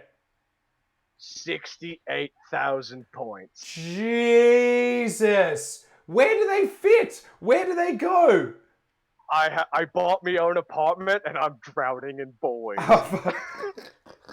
So I have 68,000 points of 40k orcs, which is boys, troops, monsters, robots, Forge World, heroes, Mother vehicles. of God. So when you were talking, when I was talking about you keeping like certain things on the molding run, you are the reason they haven't redone Orc Boys in like 20 years. I have 485 boys. Jeepers. Okay. 240 are painted. Okay. Now for Age of White Sigmar. White flag. Yeah. Age of Sigmar, I'll give you a second chance. Okay, I'll give you a second chance All right. for a full bottle of whiskey. All right. Okay. So wait, but Age of Sigmar. Sigmar. Yes. You haven't been collecting I'll give you for a as hint. long. Okay. Yes. I was just going to give you a hint. I've been playing orcs for Age of Sigmar for a year. Age of Sigmar orcs for a year. Right. 1 year equals X. And how many years were you playing 40k for? 4, 5. Okay. 5 years equals 68,000, did you say? Yeah, that's right. Okay, 68,000 is 5 years. Okay. So, I'm going to do the maths. Oh, Dr. Vulcan dropping out. Thanks for joining in. Have a lovely evening. Oh, thanks for the bits as well. That's wonderful. For those of you who aren't aware, anytime anything's donated to the show, it doesn't go into anyone's pocket. It in fact goes straight back into more overlays, more tech, more everything for us to make more stuff. So that is so lovely and so wonderfully appreciated. Okay, so 5 years is 68. 1 year. Now I'm going to assume 68,000. So 68,000 divided by 5. Okay, that gives us a number, which I'm not going to say yet. So that gives us a number. Now I'm going to assume, now we're going deep on this one, that your disposable... You only get to say the number once. I know. Now I'm going to assume that your disposable income has increased since you started collecting. So, Demcast, you are right roughly on where it should be, assuming that the expenditure stayed steady. I don't believe it has. We know that he has 12 giants. We know that he has 2 magma dragons and rock things. So I'm saying the disposable income's increased. No one can buy that much Forge World without increasing it. So I'm going to assume...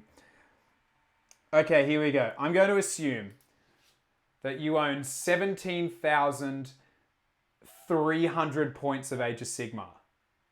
Ooh. Hey, what is it? I own 20,000. Far out, Brussels sprout. Okay. I have wow. 10, I have Agent Nagash called it. I have 10 2K armies. None of the models overlap. Wow. Yep. Agent Nagash. Cheers. The Agent Nagash has unfortunately passed with the rise of Drakfoot, but still, cheers. You called it. I didn't add. I didn't go exponential. I should have gone exponential. My stats were way off. Damn it, LLV probably would have nailed that. Yeah, okay. So basically, have you ever seen the movie Small Soldiers? No. Okay, it's about a bunch of toys that come to life and then kind of go on a rampage. Cause lots of destruction. It's a kids movie. Yeah. Yeah, I've seen it. Yeah, if that ever happens, I'll be king of BC. Or the first to die. You're only one of two. You're only one of two of those things, though. It either goes really well for you and you take over BC, or you are immediately stabbed to death, but you probably die in a satisfied way as you are the biggest monster your bone splitters will ever bring down. I'll probably say I'm Gork and I'm Gorka Molka. Yeah, that's true. I'll paint myself green. You listen to me. All right, everyone, this is what you're doing. They're like, oh my gosh, it's so true. Yeah, Demcast jumping on the same bandwagon saying you just have to convince them that you're Gork. Okay, so what we've established is that you are single-handedly continuing production of all of the, I'm assuming, destruction in general. Now, I always like to throw out, do you have any like shout-outs you want to throw out there? I know your gaming crew is the Ward Save crew. Any just random shout-outs you want to throw out? Go Orcs. Go, yeah. But your shout-out is for your army. It's like, forget everybody else. Orcs is what I'm about. No, I want Thomas to do well. Yeah. I want Darren to do well. Mm-hmm. I don't want Darren's wife to do well. Oh, no. It's because it's Slanesh. Okay, fair enough. Yeah, right. She is in the chat. And I believe she did teach you what you're supposed to smell like when you go to tournaments. So, be careful. I mean, I only did it because of you. I do have Brute. I have Brute on my desk. I have Brute in my... I bought the collector's edition of Brute. And I just have Brute bottles everywhere. The girl I'm dating is like, why do you have so much Brute? And I'm like, it's because it's a long story. It's a long story, but I'm also single-handedly keeping them afloat as well. Yeah. Okay. And so you want those guys to do well. You want. I want to see Alex's army. I want to see Alex's army painted, and he has 5 days to get all of his models painted. Yeah. And I can't wait to see the final result. I also want. What I would love to see is Alex's pig cavalry army, led by a Maw Crusher with two buff heroes, go up against the Hallowheart Demigriff knight army. Ooh. Led by Free Guild General on Griffin with the Pistoliers and just a bunch of support heroes, with then Gotrek in the background as well. Those are the two armies that I would love to go up against each other. I think it would be amazing just seeing the knightly charge versus the pig knightly charge. That for me is what I would like to see. Vanilla Sass in the chat saying that he would also like to see his army painted, which is good. Any last predictions or shout-outs for Kippers this weekend? Oh, what are you going to be doing at Kippers? Well, we're going to be streaming Kippers. We're going to be streaming 5 games from Kippers across the 2 days. And for those who aren't going to be there or who weren't aware, the same weekend, we're streaming 5 games from the UK as well. So it's going to be across timeline the Saturday. It's going to be 6 games across the Saturday, 4 games across the Sunday. So as the UK goes to bed, we start, and then it goes again on the Sunday. So it's almost 48 hours of unbroken coverage. So if you have nothing to do, you're going to have something to watch. And at the very least, we'll get you on so that people can see you screaming at I don't know, a plant or something, whatever you decide deserves to be screamed at. I'll just scream at a random patron. Yeah, just someone walks past and you're just yelling. That's always for the best. But yeah, Kippers Melee is this weekend. That's what we're going to be at. Come by and say hi if you happen to be in the area. There's also, I believe it's Bloodbath in the Shire over in the UK. So lots and lots of stuff, lots and lots of games, and just tons of hobbies. So if you've got a hobby weekend planned, you should not have any excuse not to hobby with some cool stuff to watch. Demcast, Ricky and I are going to pull together some magical stuff. We will probably be a little sleep deprived because we have to start at 6 a.m, but that's fine. It'll be great. And Lugnuts, there's always one thing I end every show on, and that's when we ask the big questions. Orcs is the answer. Orcs, well, the question isn't... Orcs, I don't think, can be the answer to this one. Orcs is the answer. Okay, Orcs is the answer. Good. I'm glad to see that we know what it is. But may I ask the question just in case you want to change your answer? Fine. Maybe. Yeah. Okay, so... we've established that Orcs is the answer, but the question, and as always, chat, this one's open to you as well. Ask the big questions at the end of every show.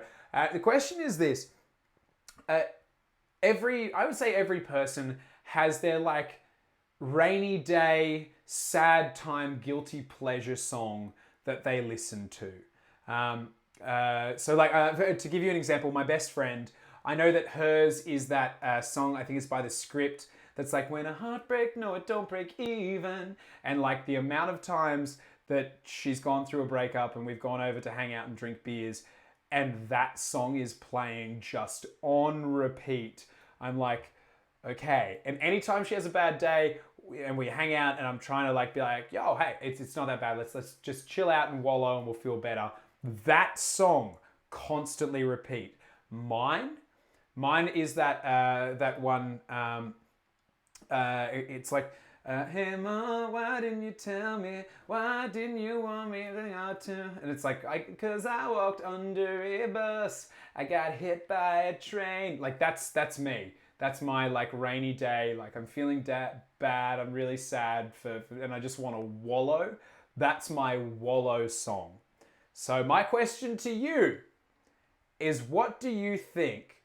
And given that you are an orc war leader, and this question goes out to everyone, the general of your army, what do you think he or she's sad, wallowing, rainy day song is? So obviously, I know exactly. obviously, I know what it is. You're speaking about yourself. So just to reiterate, the general of your army, It's me. who or whatever they are, for you it is in fact just you. What is their I'm wallowing in self-pity and I'm okay with that. I just want to have a good cry and be sad. What's their song? Edwin Starr War. Okay. And run me by the logic of that. It's a song where they're like, everyone's questioning why is war useful. And I'm like, you're not getting why it's not useful. It's for the fun. And then I'm surrounded by people that don't want to fight. And I hear in the background, war. What is it good for? Absolutely nothing. Shut up. And he's just like, it is useful for something. It is. Yeah. Bad Moon Daka, I'm assuming being you're a Grotz player, and you're saying Ironic by Alanis Morissette, which I can definitely see. That would be a nice one for them. But yeah, please post what your general is so we know as well. This is Madeline, who isn't in fact Madeline. It's just anything by Nickelback, because Dark Elves are masochists. Yeah, definitely. And it's more because they want to punish themselves with the music they're listening to as well. They're just like, I deserve this, whilst self-flagellating themselves with music. What else do we have? Cool Bunny saying her Keeper of Secrets would listen to Coming Undone by Korn. Which is, I can see that. I can see them like pumping it really loud, but then just sitting like silent and motionless in a dark room being like, I don't deserve stimulation. Marathi is Wait and Bleed by Slipknot, which is, with the changes to her rules, is incredibly prevalent, given that you can't one turn kill her as easily anymore. You have to wait and bleed her. That was disappointing, right? Nah. No, you're not disappointed by the fact that you can't one turn kill Marathi? Yeah. Shut up. Whoa. What is it for?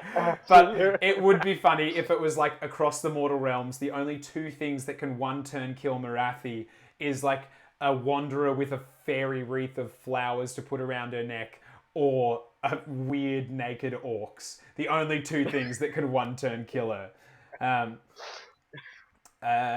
Agent Nagash says the Flesh Eater Court's leader it'd be Teenage Dirtbag, because it was the bullying that led to cannibalism. I could, yeah, definitely, and like probably a soft acoustic version as well, right? Like I could see them, and probably playing the guitar. I could see that, like guitar chiming in the background. Yeah, that's only in his head though, right? I don't know. Maybe it's like some sort of like servant or slave in the background with an actual acoustic guitar playing in the background. Like he's like, yeah, I need this in my life right now. Yeah, this is what I require. Keep playing, Jimmy. Yeah, Jimmy, don't stop playing. And Jimmy's in the background actually just holding like a severed arm and just like plucking at it, being like, yep, sweet, whatever you want, sir. Whatever works. Don't kill me. Yeah, please don't stab me in the throat. Sir Grail's saying, see the righteous side of hell by the Five Finger Death Punch for Sir Grail. I don't know that song, but it definitely sounds... It definitely sounds metal enough to be appropriate. Demcast saying, Where is My Mind by the Pixies for Scragrot the Loon King. Just so appropriate. Just being like, am I crazy? No, it's everybody else. Alice in Chains, the Unplugged album for Lady Oleander. And Age of Nagash has a Flesh Eater Court musical band already modelled. So there you go. That's beautiful. I hope they only play Teenage Dirtbag. They know one song. They're a one-song cover band. But yeah, I guess that's been it for us from this evening. Thank you so much for joining tonight, Lugnuts. I'm so happy to be here. Oh, mate. Well, we'll have to have another chat, I guess, when we come up on this weekend. Oh, you might not want me to have a chat with you with the question I'm about to ask you. Oh, God. Okay, shoot. All right, I'm pretty savage in orcs and in real life, so I have a savage question for you. Okay, ask a savage question. I wanted to know, do you play dwarves because you have an incapability of growing a beard yourself, so you seek solace in little war dollies? Is that why you like dwarves so much? That's the question you want to ask me? That's the question I want to ask you. Yeah, that's what I question you. All right. Well, I'm just going to... Because you can't grow a beard? I can grow a beard, damn it. And I have grown a beard. I have photos of me with a beard. I'm going to put them all over Twitter. I'm going to tag your ass in them. It's just going to be me in a goddamn beard. That's all it's going to be. Anyway. All I see is Dan crying. No, okay, stop. The chat's getting into it. Good night, chat. All of you piss off. We're done for the night. Thank you so much for joining me, you big shitto. We'll see you all this weekend. This was for the most part a lovely evening. And I hope everybody at home has a lovely night, except for those laughing in the chat. You can eat a sack of dicks. Lug nuts, sack of dicks for you, sacks of dicks for everybody. Have a wonderful evening, and I will see you this weekend.